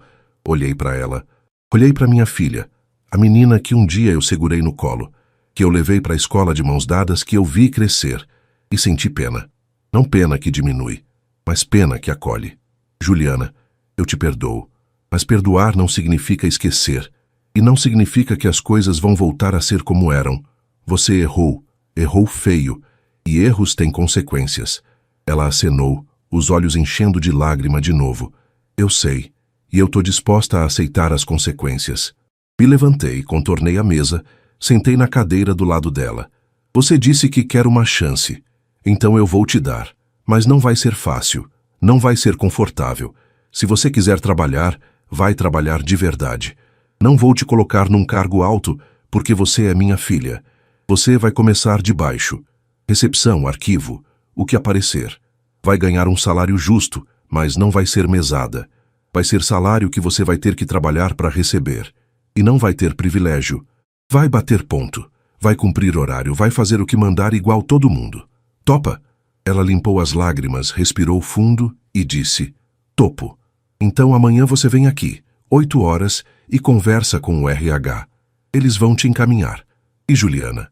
Sim, eu acredito em você. Acredito que você pode mudar. Mas quem vai ter que provar isso é você, não eu. Ela se levantou, me abraçou. Foi um abraço apertado, demorado, daqueles que não tinha em anos. E quando ela saiu daquele escritório, eu senti que tinha recuperado uma filha. Não a filha mimada de antes, mas uma nova. Uma que eu ainda ia conhecer. Juliana começou a trabalhar na semana seguinte, e para surpresa de todo mundo, inclusive minha, ela levou a sério. Chegava no horário, fazia o que mandavam, não reclamava. Começou na recepção, atendendo o telefone, marcando reunião, organizando agenda. Trabalho simples, mas ela fazia com dedicação. E aos poucos foi ganhando respeito dos colegas. Um dia, umas 3 semanas depois que ela começou, eu passei pela recepção e ouvi ela atendendo um cliente ao telefone. A voz era educada, paciente, profissional. Quando ela desligou, chamei ela. Juliana, como você está se sentindo? Ela sorriu. Um sorriso cansado, mas verdadeiro. Cansada, pai. Mas bem, pela primeira vez na vida, eu tô me sentindo útil. A Mariana, pelo que eu soube, não aceitou bem a derrota. Ela tentou entrar com recurso contra a decisão, mas o advogado dela desistiu do caso. Provavelmente porque ela não tinha como pagar. Ela tentou também entrar com pedido de divórcio, mas eu me antecipei. Entrei com o pedido primeiro, com partilha de bens. Meus advogados montaram um caso sólido. Boa parte do patrimônio era anterior ao casamento, fruto do meu trabalho. E ela tinha tentado fraude. A tendência era ela sair com bem menos do que imaginava. Ela me ligou uma única vez, uns 2 meses depois da decisão. Era uma noite de sábado, eu estava no sítio com o Pedro, assistindo filme na TV. O celular tocou. Olhei o nome na tela. Mariana. Pensei em não atender, mas atendi. Alô? Fernando? A voz dela saiu cansada, sem aquela altivez de sempre. Eu preciso conversar com você. Sobre o que, Mariana? Sobre tudo. Sobre o que aconteceu. Sobre nós. Respirei fundo. Mariana, não tem mais nós. Acabou. Acabou naquela noite de Ano Novo, quando você tentou me ferrar. Quando você escolheu dinheiro em vez de família. Ela ficou em silêncio por uns segundos. Você não entende, eu só queria garantir nosso futuro, nosso conforto. Não, Mariana, você queria garantir seu conforto. Você nunca se importou comigo, só com o que eu podia te dar. E agora que descobriu que não vai conseguir tudo, tá desesperada. Mas não foi eu que te coloquei nessa situação. Foi você mesma. Fernando, por favor, a gente pode tentar de novo. A gente pode... Não, a gente não pode. Que não vai.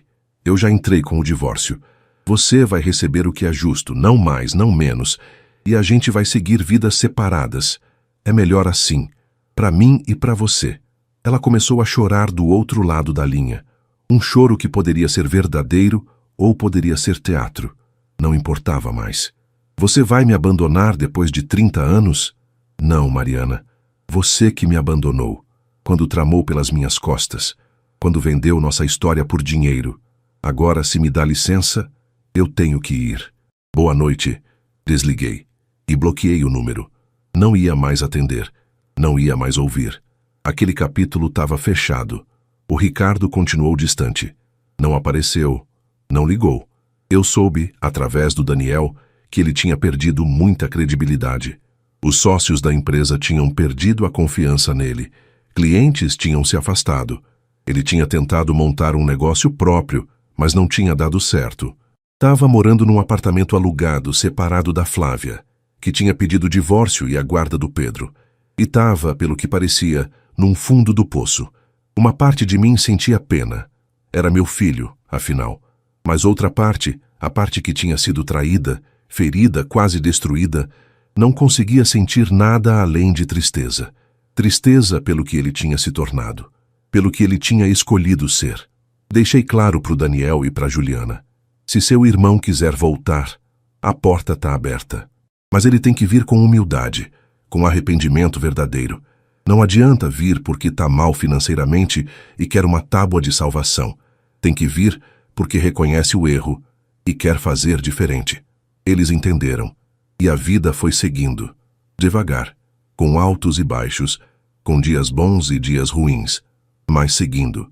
O Pedro continuou morando comigo, oficialmente. A Flávia tinha concordado com a guarda compartilhada, mas na prática, ele ficava comigo a semana toda e passava só um final de semana por mês com ela. E estava tudo bem assim. O menino estava feliz, estava bem na escola, estava crescendo forte e saudável. Eu tinha voltado a frequentar a igreja, aquela igrejinha simples perto do sítio. Todo domingo eu e o Pedro íamos para o culto. Era reconfortante.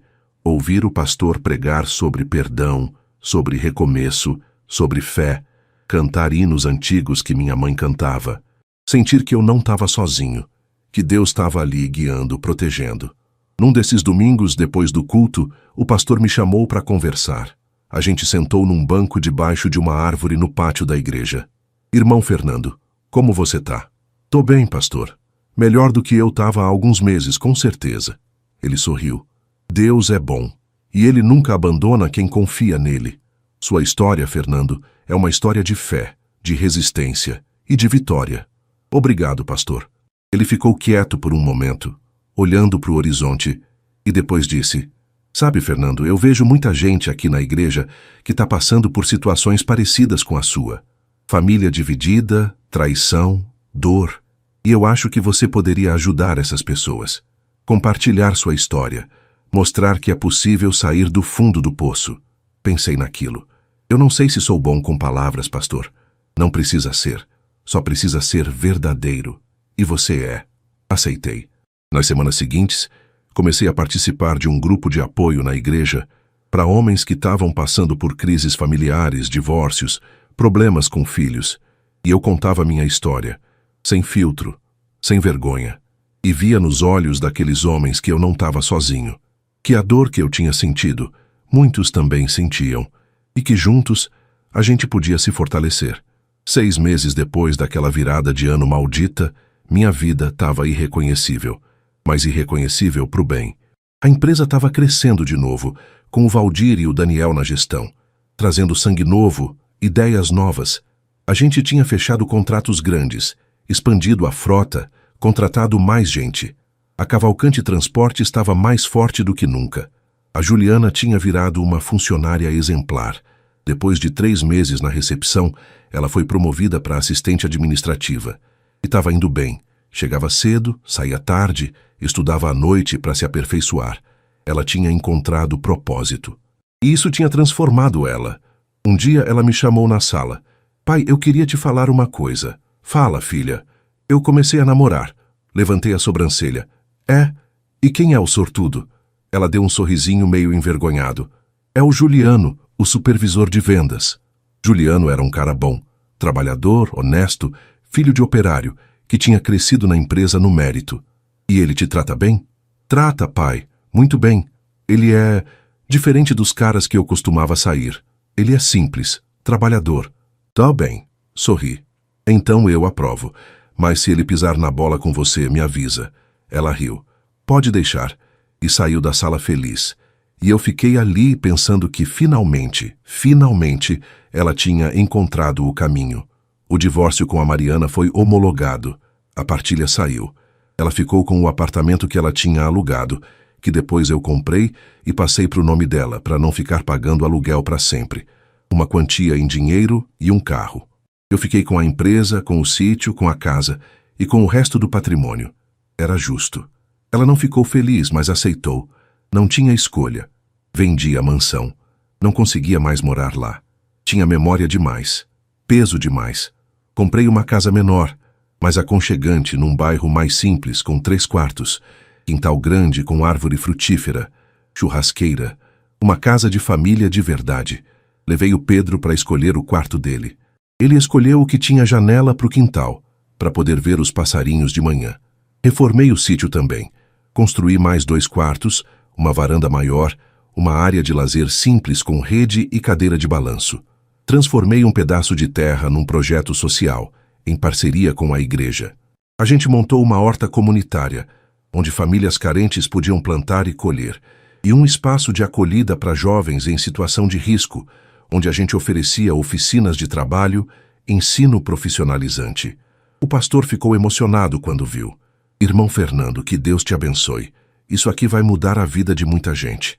É o mínimo que eu posso fazer, pastor. Deus me deu muito. Agora é hora de retribuir. O Pedro virou meu parceiro oficial em tudo. A gente ia para o sítio todo final de semana. Trabalhava na horta. Conversava com os jovens do projeto, soltava pipa, pescava. Ele tinha crescido, amadurecido. Continuava criança, brincalhão, mas tinha uma sabedoria que criança geralmente não tem. Uma sabedoria que vem de quem passou por coisa difícil e saiu mais forte. Uma noite ele me perguntou: "Vovô, você ainda ama o papai?" Estávamos sentados na varanda da casa nova, tomando suco de limão, olhando as estrelas. Pensei antes de responder. Amo Pedro. Sempre vou amar, porque ele é meu filho. Mas amar não significa aceitar tudo. Amar também é colocar limite. E o limite que eu coloquei foi: eu não aceito desrespeito. Não aceito mentira. Não aceito traição. Se seu pai quiser voltar, ele pode. Mas tem que ser diferente. E se ele não voltar? Se ele não voltar, a vida segue. A gente aprende a viver com a ausência. E a gente encontra família em outros lugares, em outras pessoas. Família não é só sangue, Pedro. Família é quem fica. Quem ama, quem respeita. Ele ficou quieto, pensando. Depois disse: "Então você é minha família, vovô, porque você ficou." Aquilo me partiu e me curou ao mesmo tempo. O tempo foi passando. Setembro, outubro, novembro. E quanto mais o tempo passava, mais eu sentia que tinha feito a escolha certa. A escolha de lutar, de não desistir, de não me deixar destruir. Em dezembro, 1 ano depois daquela virada de ano que tinha mudado tudo, recebi uma ligação. Era um número desconhecido. Atendi. Alô? Pai. Era o Ricardo. A voz dele saiu baixa, envergonhada. Meu coração apertou. Ricardo. Pai, eu queria conversar com você. Pessoalmente, se o senhor aceitar. Fiquei em silêncio por uns segundos. Pensei em recusar, pensei em desligar, mas lembrei do que o pastor tinha pregado no domingo anterior. Perdão não é esquecer, mas é dar uma chance. Tá bom, vem aqui em casa. Amanhã, 6 da tarde. Obrigado, pai. Obrigado mesmo. No dia seguinte, às 6 em ponto, abri a porta, a campainha e lá estava ele, meu filho. Mais magro, mais pálido, com olheiras, a barba por fazer, roupa simples. Não era mais aquele Ricardo cheio de si, de terno caro, de pose. Era um homem quebrado. Oi, pai. Oi. Entra. Ele entrou. Olhou em volta para a casa nova, simples, e eu vi surpresa nos olhos dele. O senhor vendeu a mansão. Vendi. Aquela casa não era mais minha. Era um túmulo. A gente sentou na sala. Ofereci água. Ele aceitou. E ficamos ali em silêncio, até que ele começou a falar. Pai, eu vim pedir perdão, de joelhos, se for preciso. Eu errei. Errei de uma forma que não tem desculpa. Eu fui ganancioso, fui egoísta, fui Fui um filho horrível. E eu paguei por isso. Perdi tudo. Perdi a empresa, perdi a esposa, perdi a credibilidade, perdi o respeito. E o pior, eu quase perdi meu filho. O Pedro não quer mais falar comigo. E eu não culpo ele. A voz dele falhou. E ele começou a chorar. Eu não estou pedindo que o senhor me perdoe. Eu não mereço. Mas eu precisava que o senhor soubesse que eu me arrependo. Todos os dias. Todas as noites. Eu me arrependo do que eu fiz. E se eu pudesse voltar atrás, eu voltaria. Mas eu não posso. Então eu só queria dizer isso. E dizer obrigado. Por ter sido um pai melhor do que eu fui filho. Olhei para ele. Para o meu primogênito. O menino que eu tinha segurado no colo no dia que ele nasceu, que eu tinha ensinado a andar, a falar, a ler, e senti uma dor imensa, mas também senti compaixão. Ricardo, levanta! Ele levantou, limpando os olhos. Eu te perdoo. Ele arregalou os olhos. O senhor me perdoa. Eu te perdoo. Mas perdoar não significa esquecer. E não significa que as coisas vão voltar a ser como eram. Você vai ter que reconstruir sua vida, sua reputação, sua relação com seu filho. E vai ter que fazer isso sozinho. Eu posso te ajudar, mas não posso fazer por você. Ele acenou desesperado. Eu sei. E eu vou fazer. Eu juro. Eu vou trabalhar, vou me reerguer, vou conquistar o respeito do Pedro de volta. Eu juro. Então te desejo sorte e fé, porque sem fé não dá para recomeçar. A gente se abraçou. Foi um abraço estranho, distante, mas era um começo. Quando ele saiu, sentei na varanda e chorei. Chorei de alívio, chorei de tristeza, chorei de esperança. E agradeci a Deus por ter me dado forças para chegar até ali. O ano novo de 2025 foi completamente diferente do anterior. Nada de mansão, nada de ceia cara, nada de falsidade. A gente fez uma festa simples no sítio.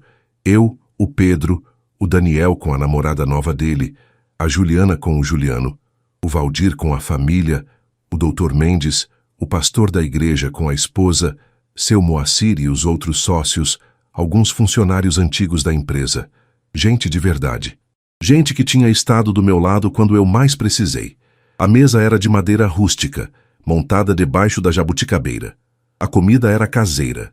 Arroz carreteiro, costela na brasa, vinagrete, farofa, salada, pão de alho. As bebidas eram simples. Cerveja, refrigerante, suco. Nada de champanhe francês. E sabe o quê? Era perfeito. Era tudo o que eu precisava. O Pedro estava radiante, correndo pelo sítio com outras crianças que tinham vindo, soltando fogos de artifício pequeno, rindo alto. A Juliana estava ajudando a servir de avental, toda simples, toda feliz. O Daniel estava no violão, tocando música sertaneja antiga, aquelas que meu pai gostava. O Valdir estava no churrasco, virando a costela, tomando cerveja, contando piada.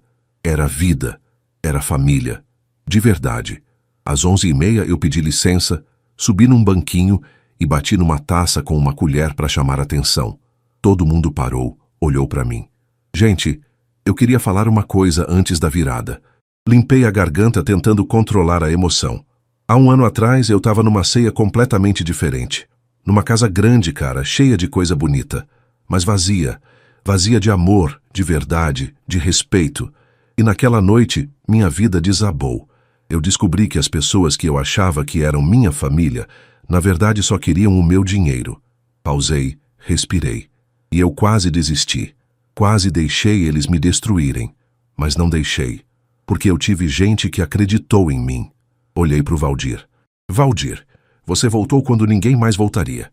Você segurou a mão de um homem que estava caído e disse: levanta que a gente vai junto.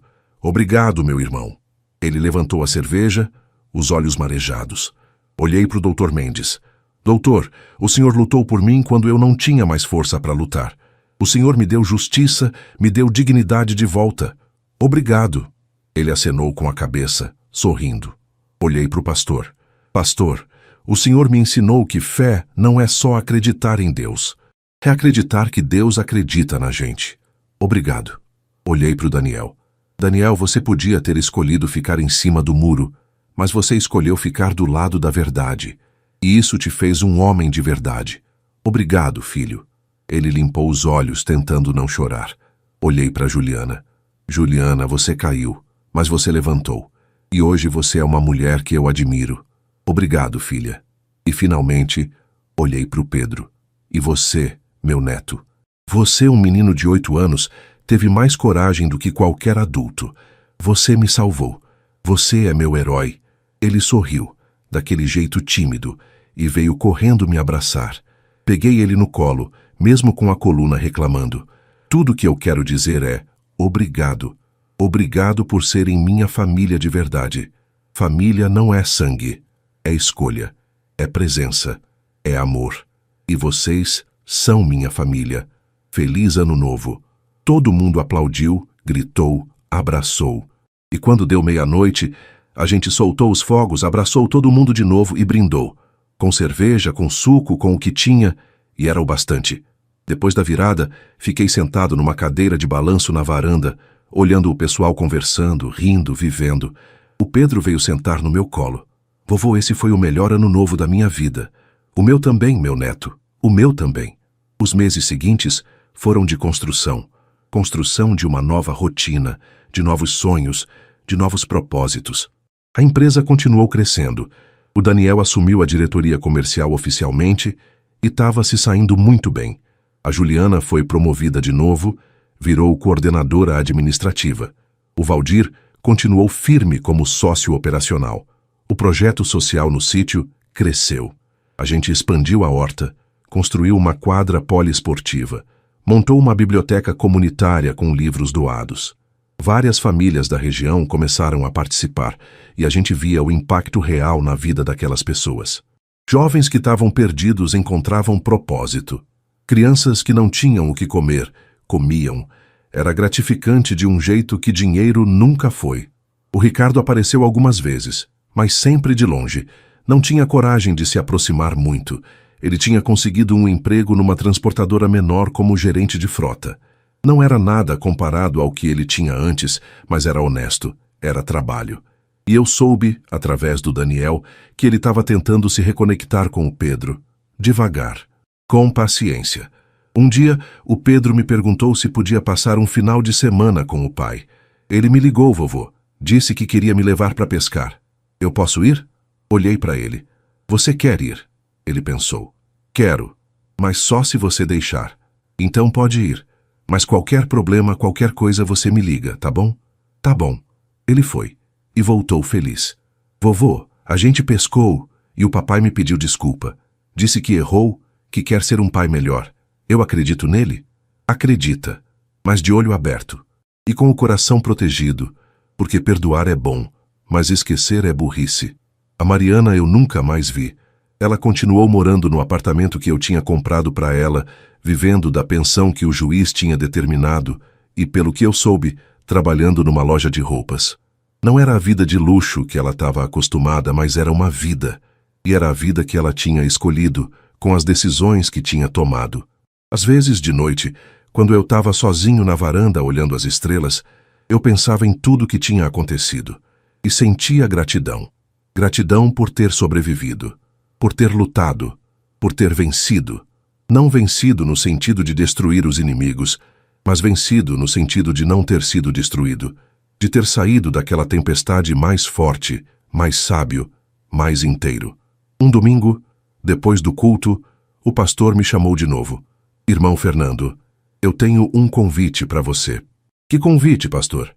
A gente vai fazer um retiro de homens no mês que vem, lá num sítio em Batatais, e eu queria que você fosse um dos palestrantes, que você contasse sua história, a história de como você sobreviveu à traição familiar e se reergueu. Acho que sua história pode inspirar muita gente. Pensei naquilo. Pastor, eu não sei se sou bom para falar em público. Você não precisa ser bom, você precisa ser verdadeiro. E você é. Então topa? Topei. E no mês seguinte, lá estava eu num sítio em Batatais, na frente de uns 50 homens contando minha história. Desde o começo. Desde a casinha de 2 cômodos onde eu nasci, até a mansão que eu tinha perdido, até a casa simples onde eu tinha encontrado paz. Contei sobre a traição, sobre a luta, sobre o perdão. Contei sobre o papel do Pedro, sobre a lealdade do Valdir, sobre a competência do Dr. Mendes. Contei sobre a transformação da Juliana, sobre a fidelidade do Daniel, que no final disse: irmãos, eu aprendi uma coisa nesses últimos meses. Aprendi que a gente pode perder tudo, casa, dinheiro, família, mas tem uma coisa que ninguém tira da gente: dignidade. E se a gente tem dignidade, a gente tem tudo. Porque dignidade é o que nos mantém de pé quando tudo desaba. É o que nos faz olhar no espelho e gostar do que vê. É o que nos dá paz, mesmo quando o mundo está em guerra. Quando terminei, tinha silêncio na sala. E depois, aplausos. E depois, um por um, vários homens vieram me abraçar, me agradecer, dizer que minha história tinha tocado eles. E ali eu entendi. Minha dor não tinha sido em vão. Ela tinha sido transformada em propósito, e esse propósito era ajudar outros a não desistirem, a lutarem, a vencerem. Voltei para casa naquela noite com o coração cheio. O Pedro estava me esperando na varanda com um desenho novo. Era eu e ele de mãos dadas, embaixo de um arco-íris gigante. E embaixo ele tinha escrito, com aquela letra torta de criança: vovô é meu herói. Abracei ele, forte, e chorei. Chorei de felicidade, porque finalmente, depois de tanto tempo, eu sabia o que era sucesso de verdade. Não era ter mansão, não era ter empresa grande, não era ter conta bancária gorda. Era ter alguém que te amava de verdade. Era ter paz, era ter propósito, era ter dignidade. E naquele momento, segurando meu neto, olhando para o céu estrelado, sentindo a brisa fresca do interior batendo no rosto, eu sabia, eu tinha vencido. Não porque eu tinha destruído meus inimigos, mas porque eu tinha protegido minha essência, porque eu tinha permanecido humano, porque eu tinha escolhido o amor em vez do ódio, o perdão em vez da vingança, a vida em vez da morte. Fernando Cavalcante, 58 anos, empresário, pai, avô, homem de fé, sobrevivente, vencedor. Aí a história continuava, porque a vida é isso, uma sequência de capítulos, alguns dolorosos, outros felizes, mas todos necessários. E eu estava pronto para o próximo capítulo, qualquer que fosse, porque agora eu sabia, com Deus, com família verdadeira e com dignidade, não tem tempestade que derrube. Família é quem fica, e eu tinha encontrado a minha.